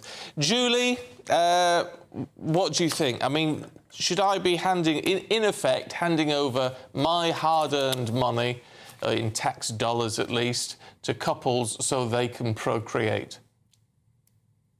I actually think it's a good idea, and I'm not a lefty by any stretch of the imagination, but we are in quite a critical time in terms of our population. Although our population is growing because of our ageing population, our birth rate is dangerously low. And according to the Lancet, I think we're going to be, I've got it written here, birth rate will drop to 1.38 by 2050 and 1.3 by 2100. And this is too low to sustain an ageing population. So although we've got lots of elderly now, you know, that's how it is, we don't have enough babies being born. And a booming baby boom is actually a sign of a booming economy. And I think people are scared now because of the cost of living. We've had COVID, we've now got this crisis. Why would people have a baby now? It's a terrifying time. But if you gave them an incentive, it might well boost our population, our birth rate. GB News, the People's Channel. If you want your news to be straight talking... This is the nightmare for the Conservatives again. Down to earth. It's not just Nottingham where this is happening, is it? And most importantly, honest. Hard-working, middle-class taxpayers, they'll get their book thrown at them. Then catch me, Martin Daubney, Monday to Friday, 3 till 6 p.m. on GB News, Britain's news channel. Join me, Nana Akweer, for an informative, interactive news programme with a difference. It's fun. It's true. You're not wrong. No one will be cancelled. Lovely. Join me from 3 p.m. every weekend, only on GB News, Britain's news channel.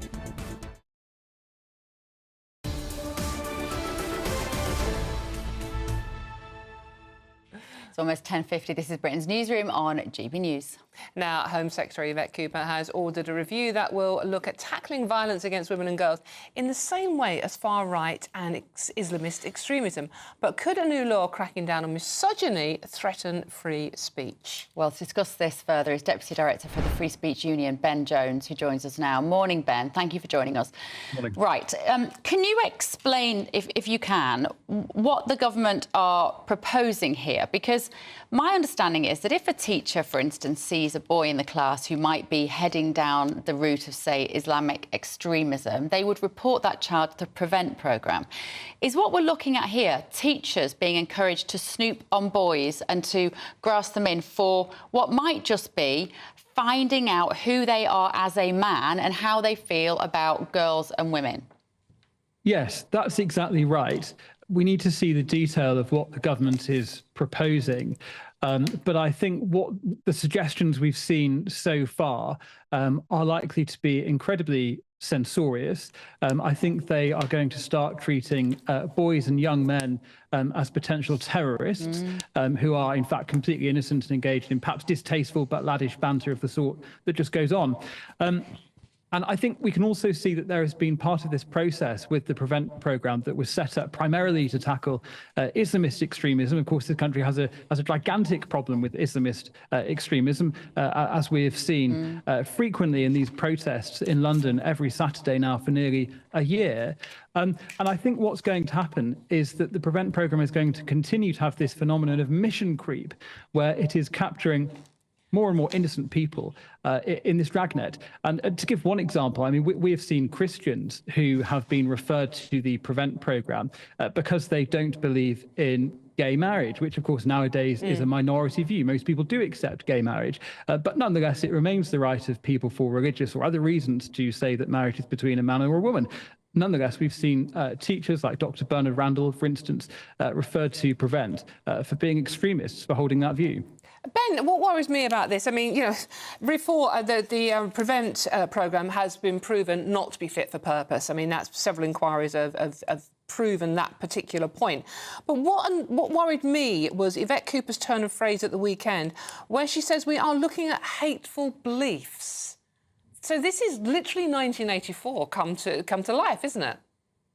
Yeah, absolutely. And we've seen just in the last 6 weeks from this government an absolute onslaught on freedom of speech. We've seen the scrapping, the attempted scrapping of the Freedom of Speech Act that would protect free speech at universities. We have this proposal for a definition of Islamophobia that would be a de facto blasphemy law. We now have this proposal for misogyny being treated under the Prevent programme. We've had this incredibly draconian approach to freedom of speech following the protests and following the riots. We have to ask what is going to come down the track next. The problem is, Ben, no one's defined what extreme misogyny actually is. Or even the word misogyny, Ben, because I don't know about you, but I find that word deeply troubling. If you are a little bit sexist, or you don't promote the woman in the office because it just hasn't occurred to you because you're more inclined to promote the men, or you don't network with women, it might just be that gets described as misogyny, whereas you may not hate women at all. You may really, really like women. And these practical issues which affect women, gender pay gap, childcare issues predominantly fall at the feet of women, all this noise around what you're thinking is doing nothing to practically help women's lives. The other issue related to that is, of course, that if you look at the statements of Labour cabinet ministers and members of Parliament on the trans debate. One of the first things that occurred to me about this definition is it going to include trans women as well? Are we going to get to the farcical position where expressing gender-critical beliefs, i.e. you believe in biological reality, are we going to get to the point where expressing that sort of view is going to be treated as a misogynistic hate crime? Yeah. And from the last 6 weeks, I don't think we can trust this government to do anything with any common sense or reasonableness or any sense of proportionality when it comes to freedom of speech. As I said, we've seen this absolute onslaught. OK, lovely. Thanks, Ben. Ben Jones there from the Free Speech Union. We knew it was going to be bad on delay, but I had no idea it was going to be this bad. No, I know. OK, more to come on the yacht capsizing in the Mediterranean, but up to the weather now. A brighter outlook with Box Solar, sponsors of weather on GB News. Hello and welcome to your latest GB News weather update from the Met Office. A change in the weather on Monday for many of us. Still dry across the far eastern parts, but there will be rain arriving from the west and it'll be turning windy. So the far southeast and eastern parts of England, still quite a dry and bright start to the day, but it's going to be cloudy and turning steadily wetter and windier as we head through the rest of Monday. Particularly going to be turning quite windy through the Irish Sea, gales arriving here through the afternoon, and we have a rain warning in force as well for parts of southwest Scotland. Under that cloud and rain, we're going to be seeing temperatures at best in the mid or high teens, but it will be still quite warm across southeast England. Heading through the rest of the day, we do still have some warm evening sunshine on offer for the southeast of England, but we already have some quite heavy showery rain moving into southwest England and to Wales as well. Very damp across Northern Ireland and north west England, and this is where we have the warning in force across southwest Scotland through this evening. Difficult driving conditions with that rain as well. A touch lighter across the northeast, but again it's going to be a damp evening for most with that strong wind as well. Through the rest of Monday evening, that rain's going to continue to sink south and eastwards as we head through the evening, and it will turn a little bit clearer from the west, but still with some blustery showers moving in as well. Rain may take a little while to clear across the southeast and the far northeast of Scotland, and with those cloudier conditions and that strong wind, temperatures will be more in the mid-teens, a little bit higher than we've seen the last couple of days. Then through the rest of Tuesday, it'll be bright, sunny spells, but also some heavy showers too, particularly for parts of central and northern England, and Northern Ireland and northwest Scotland will be seeing heavy, blustery showers as well, particularly windy across the far northwest of Scotland too. Temperatures here, again, are in the mid or high teens and feeling quite cool, but the further southeast is still going to be feeling quite warm in that sun. That warm feeling inside from Boxed Boilers, sponsors of weather on GB News.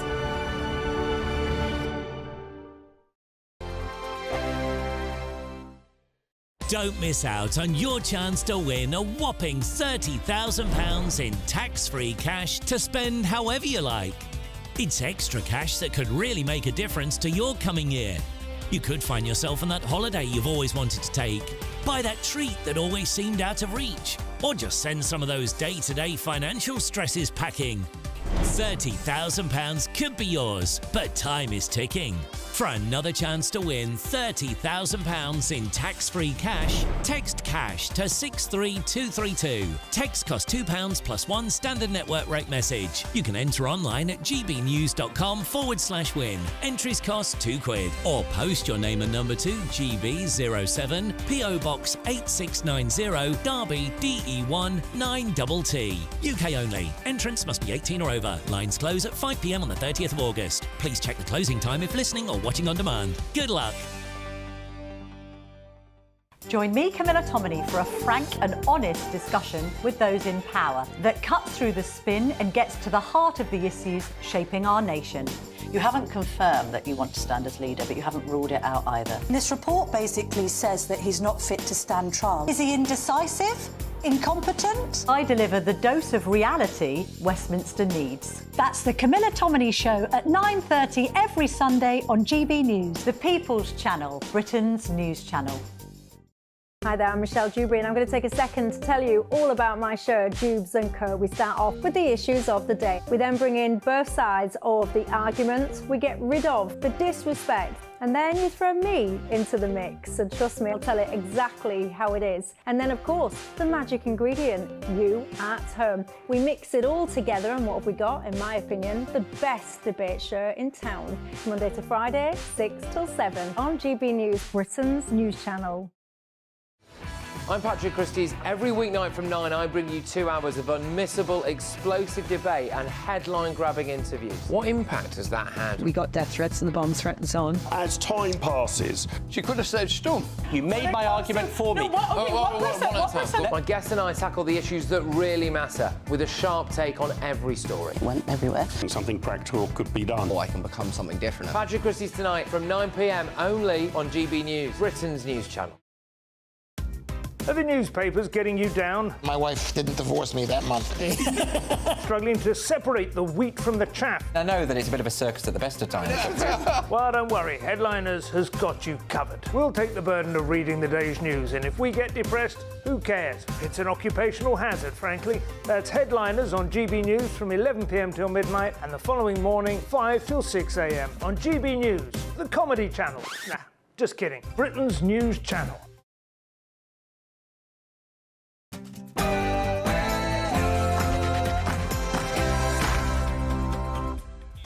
It's 11 o'clock on Monday, the 19th of August, live across the UK. This is Britain's Newsroom with me, Bev Turner, and Dawn Neeson in for Andrew Pierce. Yes, and indeed, the breaking story this morning, British super yacht sinks, 1 person is dead and 6 are still missing after a boat carrying mostly British people was caught in a tornado and sank off the coast of Palermo in Italy.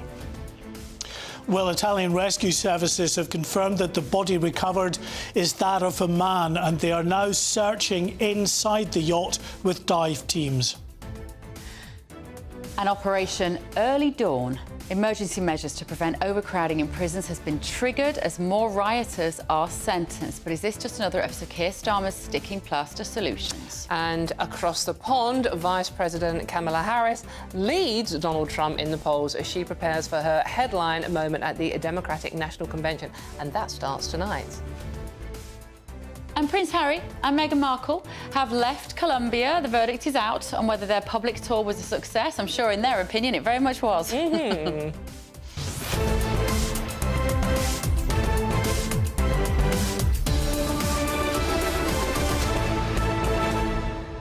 Their censored tour, where the only journalist reporting on it was from a glossy magazine and a friend of the couple. Who'd have thunk it, eh? Yeah, the control that they are trying to exert over their image to the world is just extraordinary. The best quote from a journalist who did actually get to talk to some people out there was from a local who said, "What are they even doing here?" Yeah. Yeah, apparently some of the local dignitaries there didn't know who they were. I know. They'd have thunk it, eh? But they thought it was successful. I'm sure they did. I'm sure they did. Yeah. They think everything they do is successful. Right, get in touch at home, gbnews.com/yoursay. First, though, the very latest news with Sam Francis.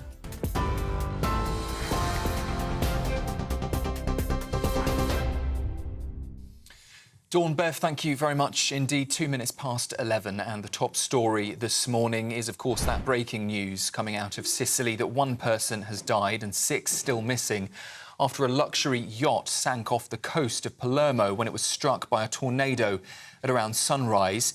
The British-registered 56-metre Bayesian had 22 people on board, 10 crew members, 12 passengers, including British, American and Canadian nationals. 15 survivors have been taken to hospital, including a 1-year-old child and the mother. They've been rescued and are believed to be in a stable condition at this stage. As we heard at the top of the hour, divers are now combing the waters as search efforts continue around the wreck, which currently lies 50 metres deep below the water and around half a mile off of the coast. Well, as we look at these latest pictures into us from the scene, let's hear from meteorologist Jim Dale, who told us earlier that the weather in the area was treacherous. It was a danger zone, so I don't know what the situation was on this particular yacht, whether they had a meteorologist on board or anybody who was trained. But sometimes these things do occur, particularly this type of event. A water spout is quite unusual, so if it hit directly, then it would have been a little bit of a let's just say, a catastrophic impact, and obviously has been. And plenty more on that story with our Home and Security editor, Mark White, this morning. Well, here, there'll be no punishment for anyone safely handling zombie knives and machetes back to the police stations ahead of a new ban. Restrictions come in next month. The government, though, has stopped short of making ninja swords illegal because it insists that will happen soon. Policing Minister Dame Diana Johnson says the public should do the right thing and surrender any dangerous weapon, arguing that there is no legitimate need to have them. A new report from the Children's Commissioner has found one child is strip-searched by police in England and Wales every 14 hours. Figures suggest over 3,000 strip searches were carried out on children by police forces between January 2018 and June of last year.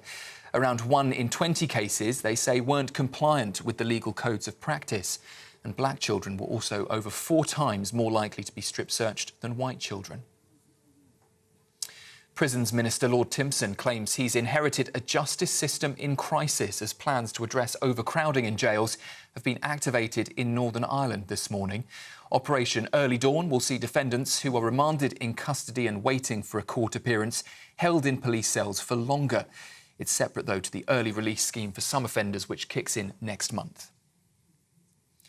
More than half of people think Britain is heading in the wrong direction, as an opinion poll suggests a drop in support for the new Labour government. An equal percentage of adults have a favourable or unfavourable view of Sir Keir Starmer, with 38% on both sides. Rishi Sunak and the Conservatives' ratings haven't changed since the general election. In other news, the Prime Minister insists support for Ukraine is unwavering after Volodymyr Zelensky suggested that the UK is backing its aid and slowing down. It comes after Ukrainian forces destroyed a second bridge in the Kursk region as forces continue their incursion into Russian territory. It's thought the move is aimed at creating a buffer zone between the two countries. Well, during an overnight address, the Ukrainian president praised his troops for their efforts and also called for the removal of restrictions on donated weapons that are being used against Russia. In the US, the Democratic National Convention is kicking off in Chicago later today, where Kamala Harris will be officially announced as the party's nominee for the US presidential election. That's after last month Donald Trump was confirmed as the Republicans' pick. And that was just a few days after he survived an assassination attempt. Americans are set to head to the polls in November. And our US correspondent Steve Edgington is in Washington, D.C. for us, where he says the DNC will be a critical test for the party.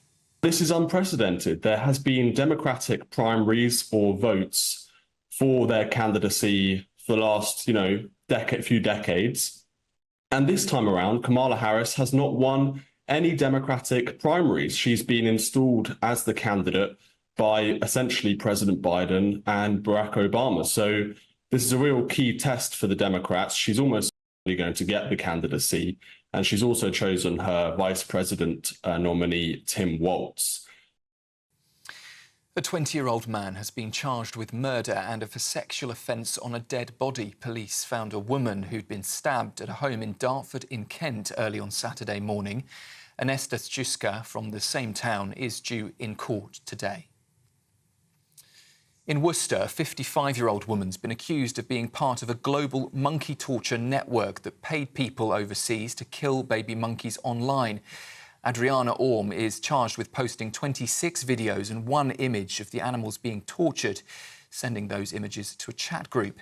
A 37-year-old woman has already pleaded guilty earlier this year after an investigation into separate animal torture charges.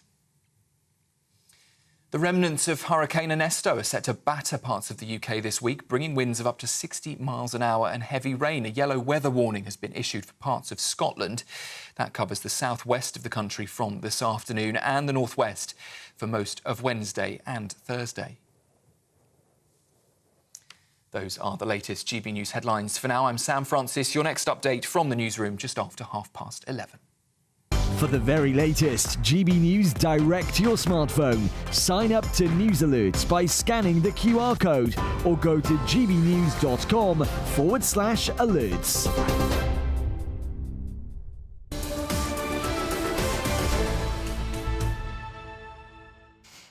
Thank you very much, Sam. Hello and welcome. This is Britain's Newsroom, live across the United Kingdom on GB News with Bev Turner and Meteorological.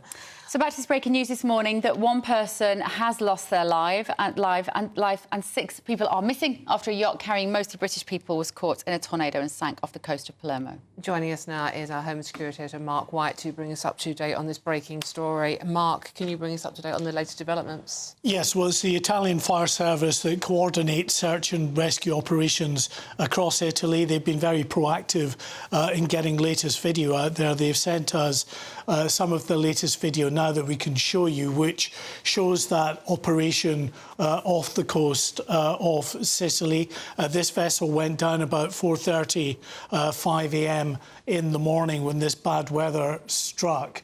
And you can see there, these are the dive teams that are heading out to the site. The very latest information we've got from the Italian Fire and Rescue Service is that the body of a man was recovered on the seabed, we believe, outside the yacht, next to the yacht.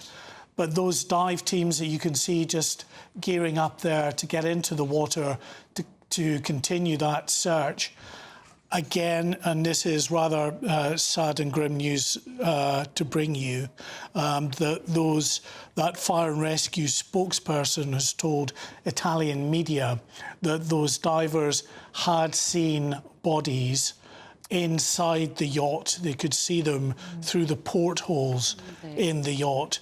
And so there is now an operation underway to get inside that yacht because, of course, the hope always has to be that there may be an air pocket or two inside that yacht, that there might still be survivors inside the vessel, but not good in terms of the information coming out from the Italian Search and Rescue Service that they have seen bodies inside the vessel. It's incredible. It does sound like it was very you can see the latest pictures there. It sounds like a complete catastrophe that it happened so fast. A local fisherman said that they saw what happened, how the yacht capsized, but didn't find any passengers, and they raised the alarm and said, we went there straight away, but all we found was cushions, wood and materials from the boat. Literally, it disappeared before their eyes by the sounds of it. It all happened very suddenly. I'm not sure if we've got this image. Hopefully we are. There's an image that is the last image taken that's known to have been taken off the yacht last night. It was taken very late last night, and it shows the yacht actually all lit up. It's a still image showing that yacht at night. There you can see the very tall mast from the yacht. It's out in the bay there, and this, we're told, was really just half an hour or so before that storm struck. There were reports from people that they could see the yacht lit up one moment and then suddenly it had disappeared from view. So if these reports of a tornado are correct, or a water spout, as it would have been out to sea, are correct, then it can clearly strike very suddenly and those on board would have had no time to react. This boat, Mark, I'm looking at pictures of it online here, was so beautiful. One of those incredible luxury yachts. If you're listening on the radio, it's very difficult, but let's just describe it. It's like a navy blue, a dark blue hull, beautiful wooden deck. The white, I'm afraid my terminology around boats is not great, but the beautiful white central part of the boat. Very distinctive silver sails, enormous 180-foot yacht. We know there were 10 crew on board and 12 passengers, and it's called the Bayesian, as we know. Yeah. Do we know who owns it, Mark? Well, all we know is it's British flagged, and we're looking at more videos that describe perfectly the description that you were giving there, Bev. This is a proper yacht. So we often think of super yachts, we think of these big, vulgar vessels that are owned often by Russian billionaires, and they're not yachts at all, they're motorised. This, of course, it'll have a motor on board, but it's designed as a sailing yacht with those sleek lines, those tall masts to be able to catch the wind, and of course people pay many hundreds of thousands of pounds to get on these yachts and to enjoy the holiday of a lifetime. So without a doubt, the people on board this yacht will have been able to afford a very lavish trip on this particular boat and on this particular yacht. But we don't know who actually owns it, whether people just...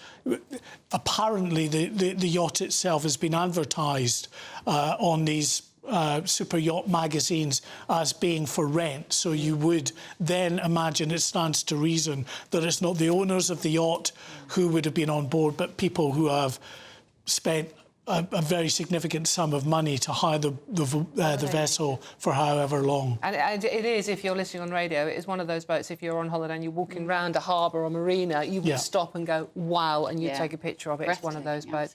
Mark White, thank you very much. Now, let's go live to Italy to talk to Italian journalist Paolo Diana to bring us up to date on what is actually happening on the ground out there. Hello, thank you very much for joining us. It's an awful, tragic story and thoughts with everyone involved, obviously. Can you bring us up to date with what's happening in Italy at the moment? It is a horrible tragedy.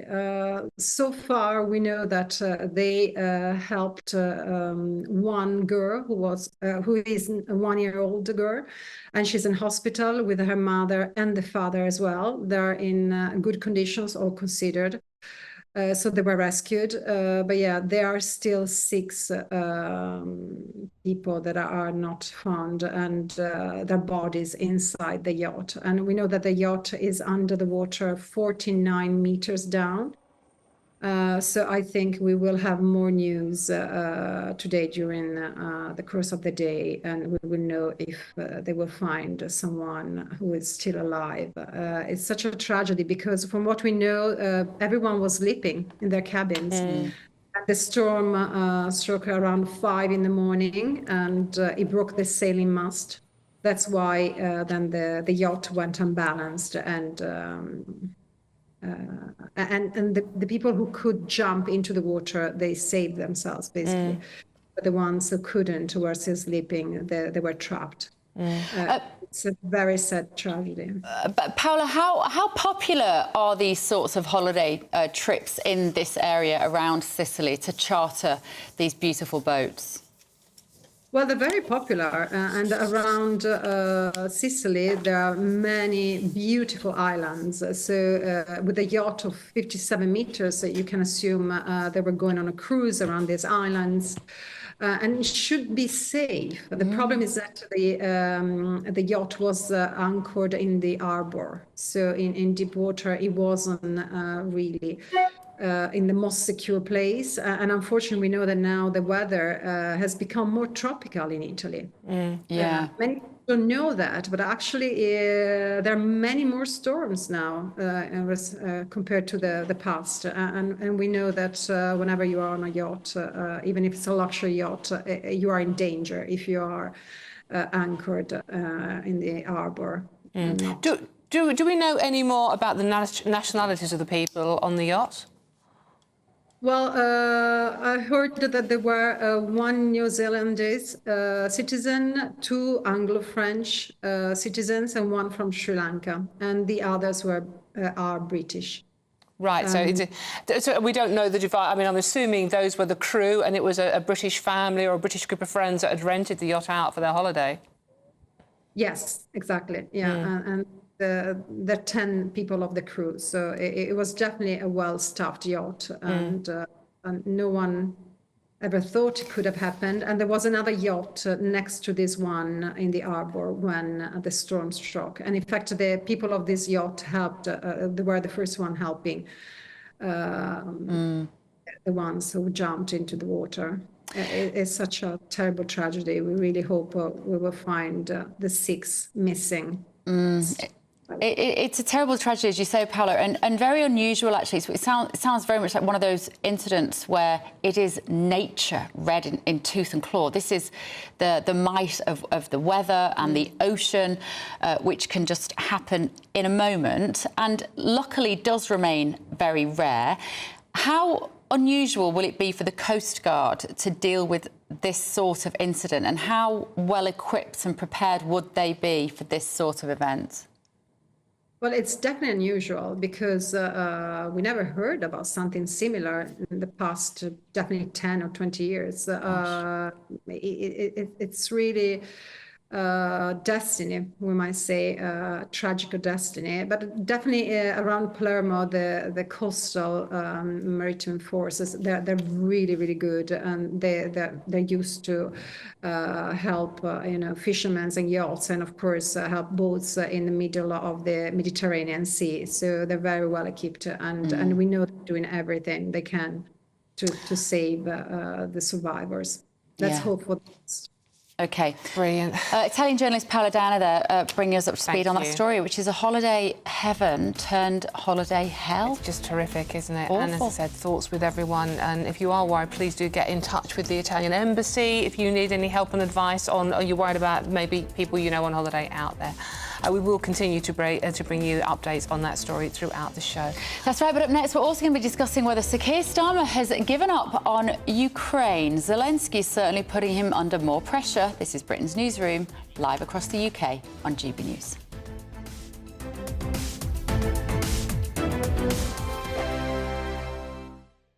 If you want your news to be straight talking... This is the nightmare for the Conservatives again. Down to earth. It's not just Nottingham where this is happening, is it? And most importantly, honest. Hard-working, middle-class taxpayers, they'll get their book thrown at them. Then catch me, Martin Daubney, Monday to Friday, 3 till 6 p.m. on GB News, Britain's news channel. Hello there, I'm Eamon Holmes. Thank you for joining us on GB News, Britain's news channel. This is GB News, Britain's news channel. Joining us now is GB News Royal Correspondent Cameron Walker to explain exactly what this is all about. Cameron, hi.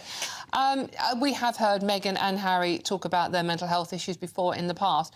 So tell us more about this site they're launching. Yes, it's a very serious topic, a very ambitious site that the Duke and Duchess of Sussex have launched this weekend. It's called the Parents Network, and it's set up in collaboration with 6 or 7 groups of parents who have lost, tragically, a child to suicide, linked to their social media use. So it's connecting and offering help to parents who've lost a child, and that can be anything from cyberbullying, depression and anxiety, sexual exploitation, eating disorders and other traumas. And sadly, there are too many examples across the world, and Meghan and Harry have decided to tackle this very important topic, but also very difficult topic to cover. Now, Meghan's critics, we heard from that clip there, she was talking about her own experience of suicidal thoughts when she was a working member of the royal family. Her critics will say, why on earth is she making it all about herself? To be fair to Meghan, when the journalist Jane Pooley asks her, Jane Pooley specifically asked her about her suicidal thoughts when she was a working member of the royal family, she wasn't expecting it. She did give, to be fair, quite an eloquent answer, and Prince Harry then talks about the fact that all parents across the world need to be first responders when they're talking about helping their children overcome mental health problems related to social media use. There's lots of help and resources on the Archwell website, and I think it's going to be a while before we see if any of the words we've heard from Duke and Duchess of Sussex in this interview have any substance or any tangible impact going forward. Brilliant. That's our Royal Correspondent Cameron Walker. GB News, the People's Channel. I'm Stephen Dixon, and thanks for joining us on GB News, Britain's news channel. I'm Isabel Webster. Thanks for joining us on GB News, Britain's news channel.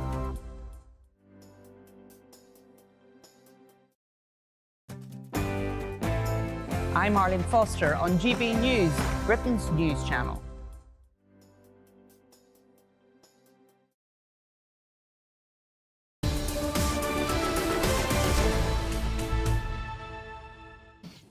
Welcome back. It is 11:22. This is Britain's Newsroom, live across the United Kingdom with Dawn Neeson and Beth Turner. Did they just catch me putting my seat up there, Dawn? Yeah, exactly. I'm afraid we came in and I was like, oh, there we go. And I was trying to slump and hope no one would notice. So I look more... You're taller than Andrew Pearce. Right, we are joined in the studio by former Labour advisor Matthew Laza, writer and journalist Emma Wolfe in the studio. Right, what do you want to talk about, guys? We've been doing... We just want to play with our chairs, Beth, for the Just go up and down on the chairs, Matthew. that's misogyny. fine. There's so much going on. Let's talk about the misogyny. Yes. The idea, Emma, that saying something which might be sexist, not necessarily misogynistic. I have a real problem with that word. I think it's used too liberally. It doesn't mean anything. Might actually find you having a knock at the door now. What's going on? What are we doing with this? Labour seem to be obsessed with online at the moment, don't they? I mean, there's so much crime and misogyny and violence towards women and girls, which I think we can all agree is absolutely unacceptable, happening in real life, IRL.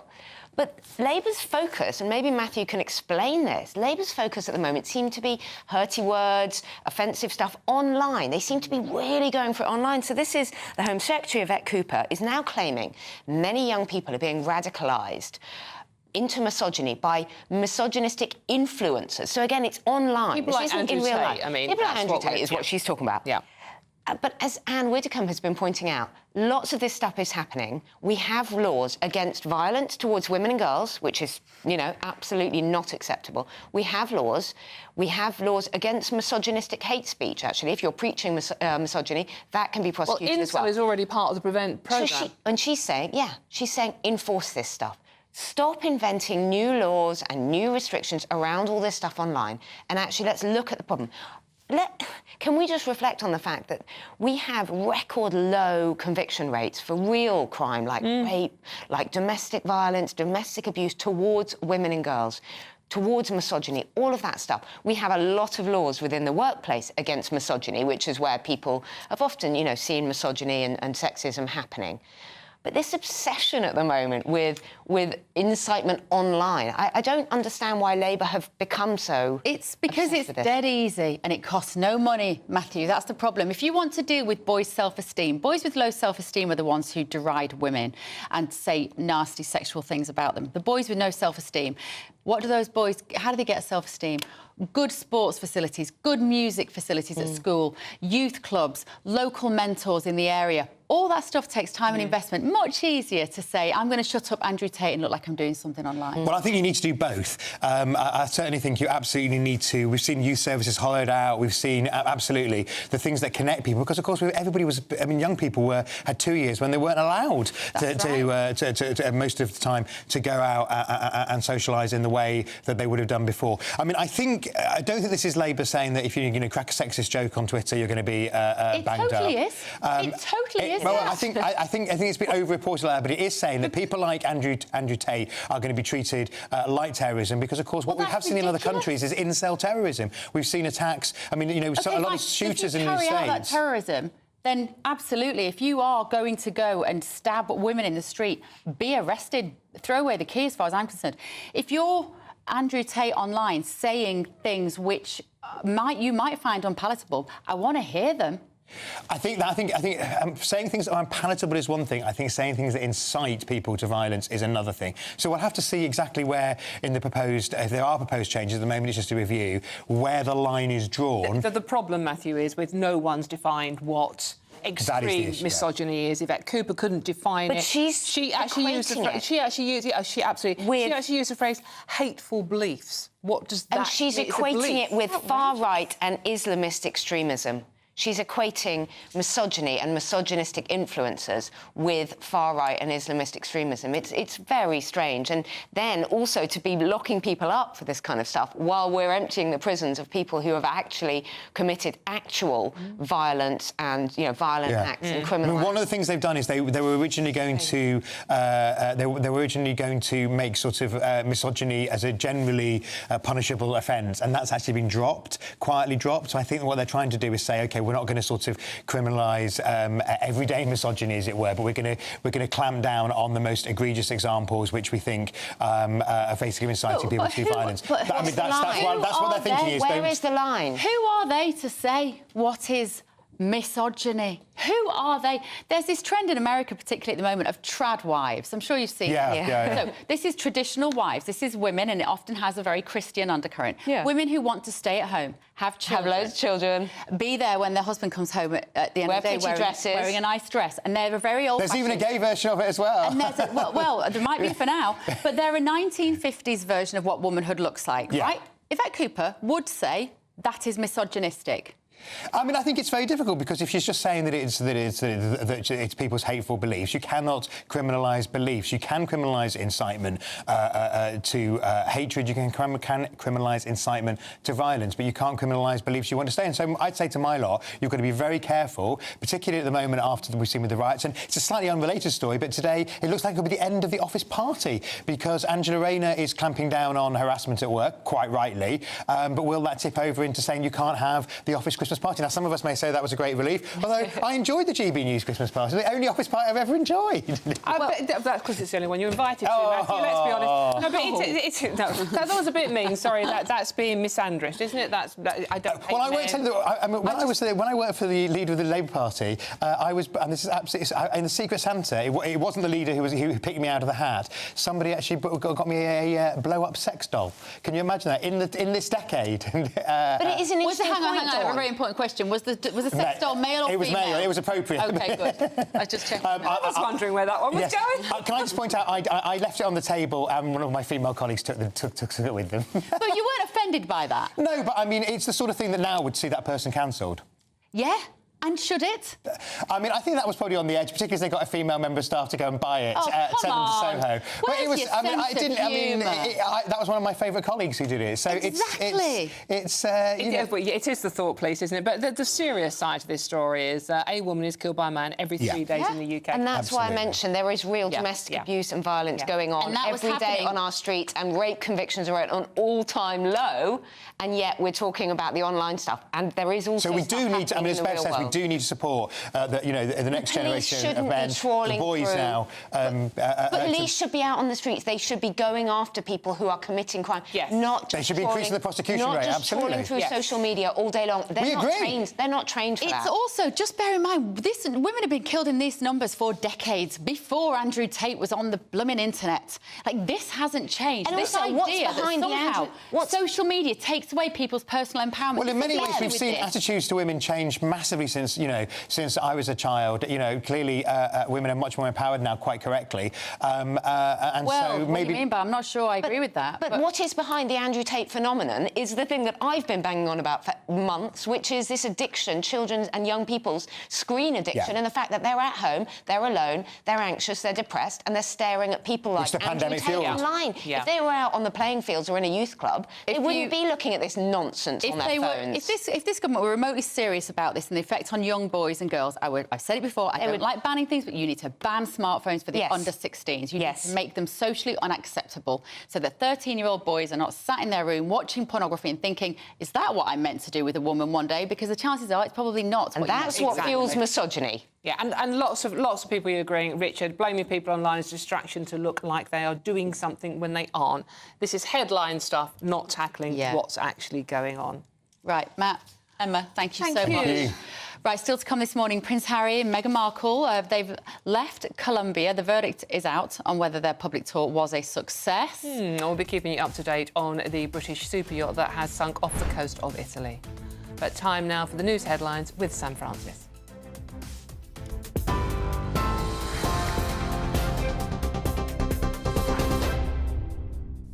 Very good morning to you. Just after 11:30 and the top story of the day. One person has died, 6 people still missing after a British-flagged super yacht sank off the coast of Sicily.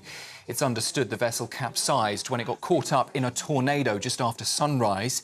15 survivors, including 1 child and the mother, were rescued. They're now in a stable condition in a local hospital. However, divers are still combing the waters as search efforts continue around the wreck, which lies 50 metres deep and half a mile off the coast. If you're watching on television there, you can see some, unfortunately, distressing images of that body being recovered. Meanwhile, some more breaking news for you, this time coming to us from Manchester. A 22-year-old man has been arrested on suspicion of murder after a triple stabbing there last night.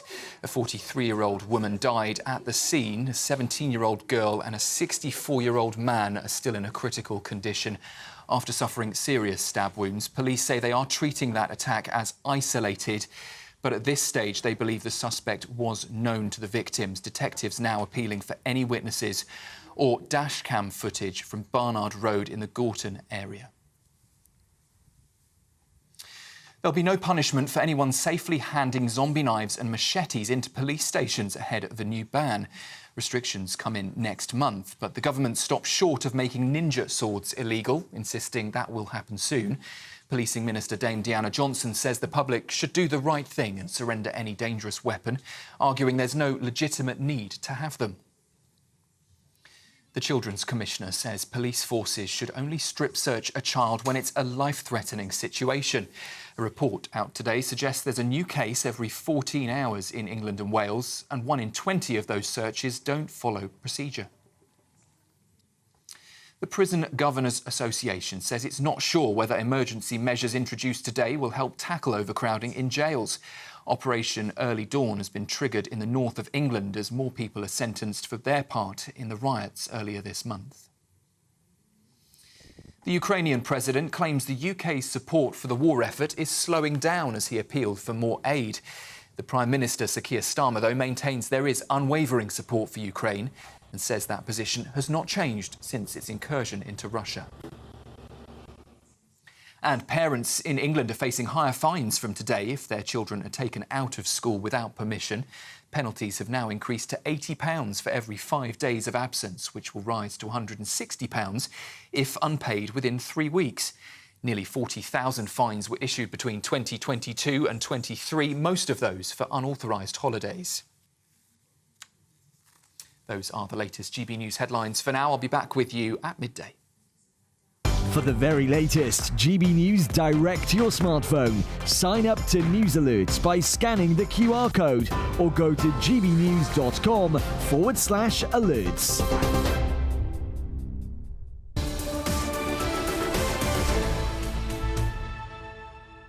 Thank you very much, Sam. Now, we've got a real treat for you coming up at noon. A Good Afternoon Britain with Emma and Emily. Another team girl combo. I know, team girl. Loving this. Team girl. So what... Hope there aren't any misogynists out there. I'm sure there are, not our viewers. So what's coming up in your show? We've got a few talking points today, don't we? I don't know if you've heard the last night of the proms. Now, there's always a controversy around this, whether you're allowed to sing Royal Britannia or whether you're allowed to sing Jerusalem. But this year, apparently ticket holders may have any protest flags confiscated, so you're not allowed to bring a protest flag. Good. But what exactly is a protest flag? That's my question. What is it could be the Union flag, Bev. Oh, no. It'll be Palestinian flag. I think they're trying to get rid of the Palestinian flags. What about the European Union flag? Is that now a protest flag? Yes. Because we are out of the European Union, so waving that around. Last year, didn't loads of people... They were handing them out as you went in. I thought so. So the question is, rather than having people waving a Israeli flag and a Palestinian flag and maybe getting into a brawl at the proms, why did they not just say only the Union flag? Or I would have it, only the Union flag and Commonwealth But there will flags. people be offended by the Union flag. Well, this is the thing. We're going to debate whether only Union flags should be allowed at the British proms. But what about the English flag? Well, they say that the flag of St George is a protest flag. Well, in any context, a flag can be a protest, can't it? So anyway, and also, would you leave your pet lots of money in your will? No. If I was left a pet with a load of money that I'd inherited, the pet wouldn't last long. I'm just saying. Just putting that out there now. Karl Lagerfeld reportedly left 1.2 million euros to his cat, I think it was. He's been pampered at the Palace of Versailles. Ever since. No. So there you go. So that's a fun one, I think, if you want to look ahead to your will, which perhaps is a little depressing. But, I personally think if you've got that money to leave to your cat, why not? If I did, I would. Would you? Of course, I would love for Patat. I'm not going to be her friend. To be pampered at Versailles. No. What about your friends? Friends, yes, I'll be happy to take all your inheritance. Yes. You could look after my cat. On a more serious note, are Labour capitulating to the trade unions? It very much looks like it. Of course, they've been funding the campaign since before the general election. Because they've had so much money from the unions and now they're doling out all of the taxpayer cash. Brilliant. And you can't say pet anymore, the Geordie slang. At Newcastle University, of all places, they have told students that because of diversity and inclusion, the word pet is off limits. I always thought pet was quite a gender term. Oh, wow. All right, sweetheart. So a few things. Cheers, to get you going. Thank you very much. Thanks, oh, my God. Amazing. Right, all that from midday, and we're going to be keeping you updated for the next 20 minutes or so in this search for the survivors of this British super yacht which has sunk off the coast of Italy. This is Britain's Newsroom on GB News. Don't go anywhere.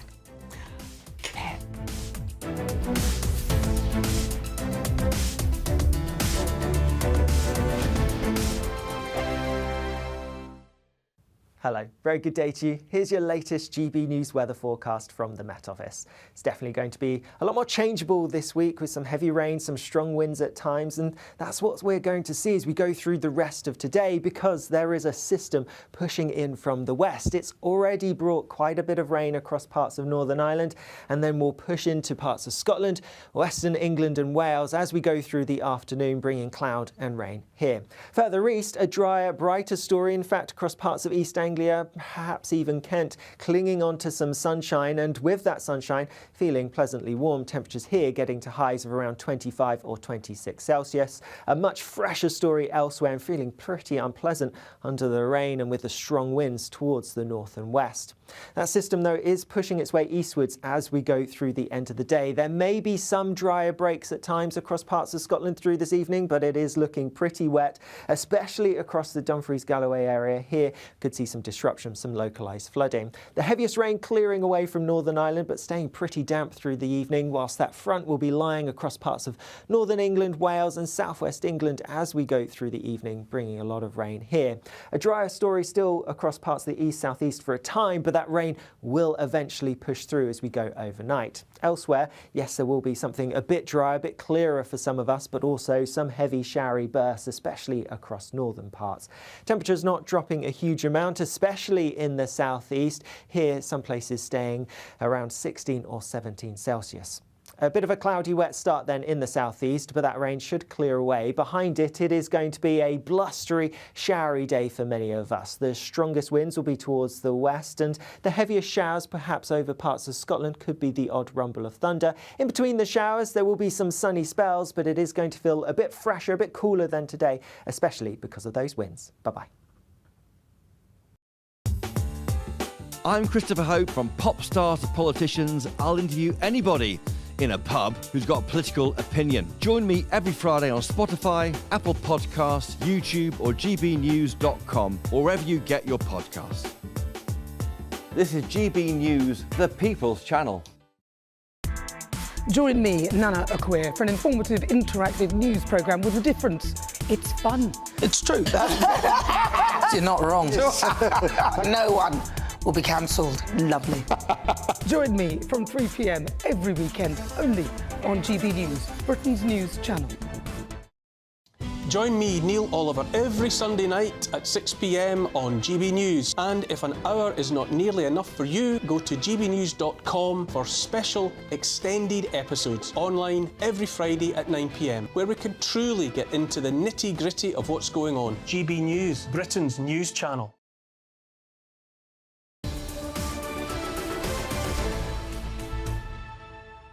Welcome back. It's 11:41 and this is Britain's Newsroom on GB News with Bev Turner and Dawn Neeson. Right, some breaking news now in the story of the British super yacht sinking. The Foreign Office have released a statement which says we are in contact with the local authorities following an incident in Sicily and stand ready to provide consular support to British nationals affected. Right, OK. I mean, we will bring you up-to-date story on that as it happens, so please don't go too far. But for now, we are going to talk about another story, and that is the Duke and Duchess of Sussex, who have finished their semi-roll tour of Colombia. Continuing around the South American country, the Duchess of Sussex said that their daughter, Lilibet, has finally found her voice. She's 3, by the way. She was speaking, I just have to have a minute to just take that. And speaking on a panel at an Afro Women in Power event, Meghan Markle said she was so proud that her daughter has found her voice and feels empowered by it. Do you think that's when she's like asking for a rice cake? Or can they put on Nickelodeon? No, she's stating her feminist principles. I was reading between the lines of what Meghan was saying, and I think that's what she's on about, because this is about empowering women, even when you're 3. Some people have said it's sanctimonious waffle. Not us, obviously. But we're joined now by Colombian journalist Juan David Botero to... Juan, thank you very much for joining us, first of all. How has the tour gone down in Colombia? Good morning to you and to all your viewers. Thank you for inviting me. Harry and Meghan, they began their tour 4 days of activities by joining the Afro Women, like you said, and we see this visit in a different way, you know. We don't have any expectations of royalty, of any expectations of their visit, like I don't know, like a different view, like you have. I think the visit of Meghan. Excuse me. No, we can carry on. Carry on. We can hear you. Okay, the visit of Meghan and Harry has an important meaning, especially for the invitation that made Vice President Francia Marquez. I think the special subject of this visit is the woman and the cyber violence that have the digital environment, and that's the point. We can saw the Prince Harry and Meghan Markle in different activities and in different conversations with the social leaders and foundation, and that's like a little bit of the resume of their visit. Do we know why they chose Colombia one? Were they invited there because of this conference going on, or was it their choice to factor this into their schedule, do you think? No, this invitation, it's planning, or it's in the agenda of Vice President Francia Marquez. Like a year ago, they have been trying to invite Prince Harry and Meghan, but for their agenda, they cannot be in the country for 2023. But the invitation, like you said, began like from Netflix series that Vice President Francia Marquez saw, and she saw in Meghan especially like the woman fight for the rights. And for after the polemic in the UK royalty, I imagine, Francia Marquez saw a history that she can bring us to Colombian people to know a little better what is the role of the woman in that environment of a royalty polemic and in environment of a political leadership or a social leadership, if you can call it like that. Colombia obviously is a country that has its problems, certainly financially. There's a lot of very poor people. Now, this tour has cost quite a bit of money, helicopters here and there, cars all over the place. Are people a bit annoyed about how much money is actually being spent on Harry and Meghan there? Are they quite happy to have them there? Well, the majority of people, like, you know, it's like a semi-show, of course, no? So a lot of people is happy because we don't have this type of visits in Colombia. And it's like something strange for us that a couple near to a royal family came to our country and have a relationship with our government. But in the other way, yes, like you know, this is a polemic government that spend a lot of money in different things that doesn't help the people. Especially, in my opinion, this visit cost us $2 million from our taxes, and I'm not happy with that. I'm happy with the subject of role power in Meghan and in Vice President Francia Marquez, but I think that we could make the things different to be a visit with much less money, you know? And I think it's not the right way to make that visit, but it sent a president, to make things better for the future with a visit like that. OK, thank you so much, Colombian journalist there, Juan David Botero. $2 million of taxpayers' money. Wow, and they haven't got a lot of money in Colombia, and they've got lots and lots of problems, especially with crime. Yeah. Right, stay with us this morning. We're going to be keeping you up to date with what's happening in Sicily after this super yacht sank with 1 person confirmed dead and 6 missing, some of them believed to be Britons. This is Britain's Newsroom on GB News.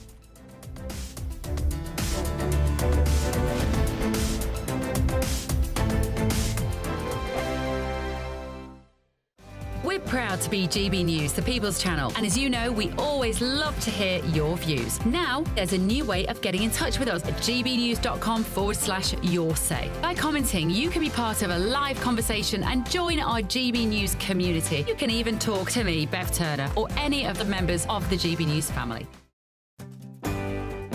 I'm Patrick Christys. This is GB News, the People's Channel. Britain's news channel. Sunday with Michael Portillo from 11, only on GB News. The Northern Opera Group performs rare and wonderful operas in imaginative ways, enabling audiences and artists to discover new works and composers from across opera's history. The group produces the annual Leeds Opera Festival, which combines new productions of rare operas with a wide range of talks, panel discussions, workshops and other events. 2024 marks the festival's 8th season, and it's set to offer the world a premiere of Northern Opera Group's latest commission, Sherlock Holmes and the Sign of Four, an interpretation of the Sir Arthur Conan Doyle 19th century mystery novel. It's the first ever opera adaptation of the enigmatic detective. The artistic director of the Northern Opera Group, David Ward, joins me now to tell us more. David, welcome to GB News. If this is the first time that Sherlock Holmes has been translated into opera, I'm imagining that may mean that it's quite difficult to do. Is that so? It's certainly a creative challenge, yes, and we knew that when we started on the project. I mean, as you'll know, opera traditionally has been slower-paced stories, ones that relied on less kind of narrative drive and action. So our first challenge was actually how do we translate this kind of story into opera? So it's about looking at that musical language we use, the theatrical language, and I very much hope that we have been able to find a solution to do that. Well, it first started in 2020 when we all had a lot of time on our hands, and I finally picked up the Sherlock Holmes novels to have a read. And as I was reading them, it just struck me that these could make a fantastic opera, as well as those great theatrical set pieces. You know, you've also got a wonderful kind of cast of characters that you could have on stage. I also got really interested in this idea of how do you use music to show Sherlock's internal world. GB News, the People's Channel. I'm Mark Dolan, and this is GB News, the People's Channel, Britain's news channel. Every Saturday, 10 till 12, we'll bring you all of the news that you need to know. We'll also remind you that there is so much to smile about. It's my favourite time of the week. I get to relax, enjoy some light-hearted stories, and let Ellie teach me about fashion too. That's Saturday Morning Live, every Saturday, 10 till 12. Only on GB News, Britain's news channel.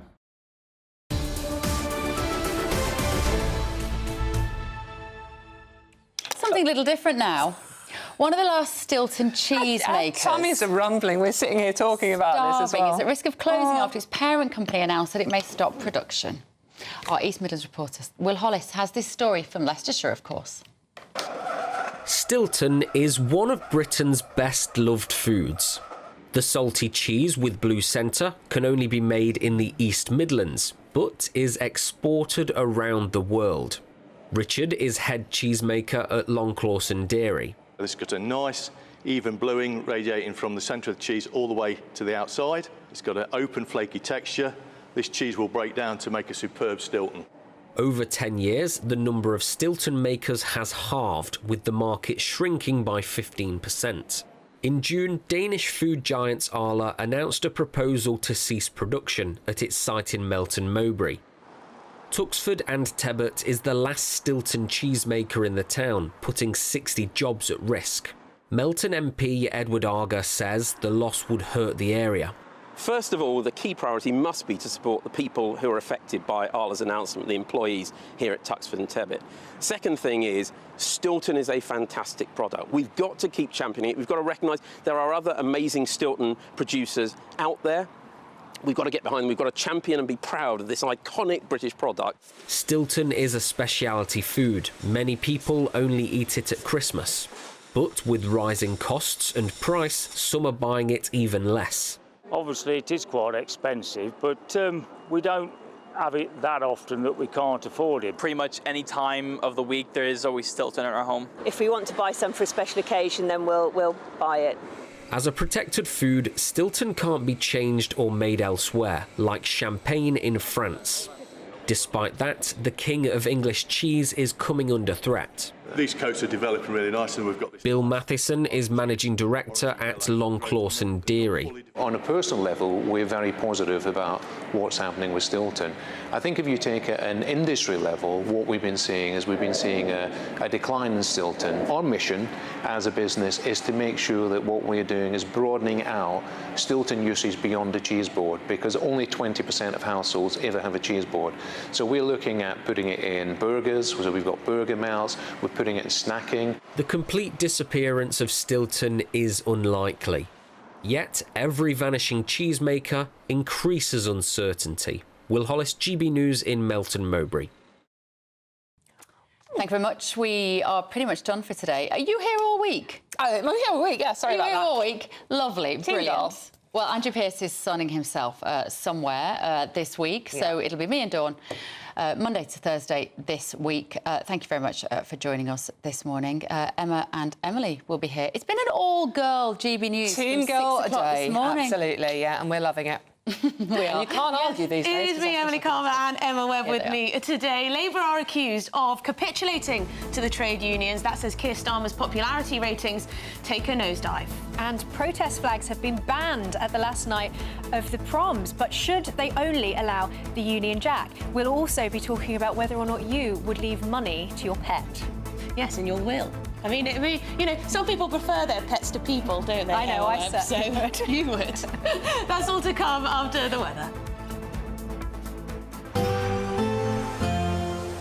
Looks like things are heating up. Boxed boilers, sponsors of weather on GB News. Hello and welcome to your latest GB News weather update from the Met Office. A change in the weather on Monday for many of us. Still dry across the far eastern parts, but there will be rain arriving from the west and it'll be turning windy. So the far southeast and eastern parts of England, still quite a dry and bright start to the day, but it's going to be cloudy and turning steadily wetter and windier as we head through the rest of Monday. Particularly going to be turning quite windy through the Irish Sea, gales arriving here through the afternoon, and we have a rain warning in force as well for parts of southwest Scotland. Under that cloud and rain, we're going to be seeing temperatures at best in the mid or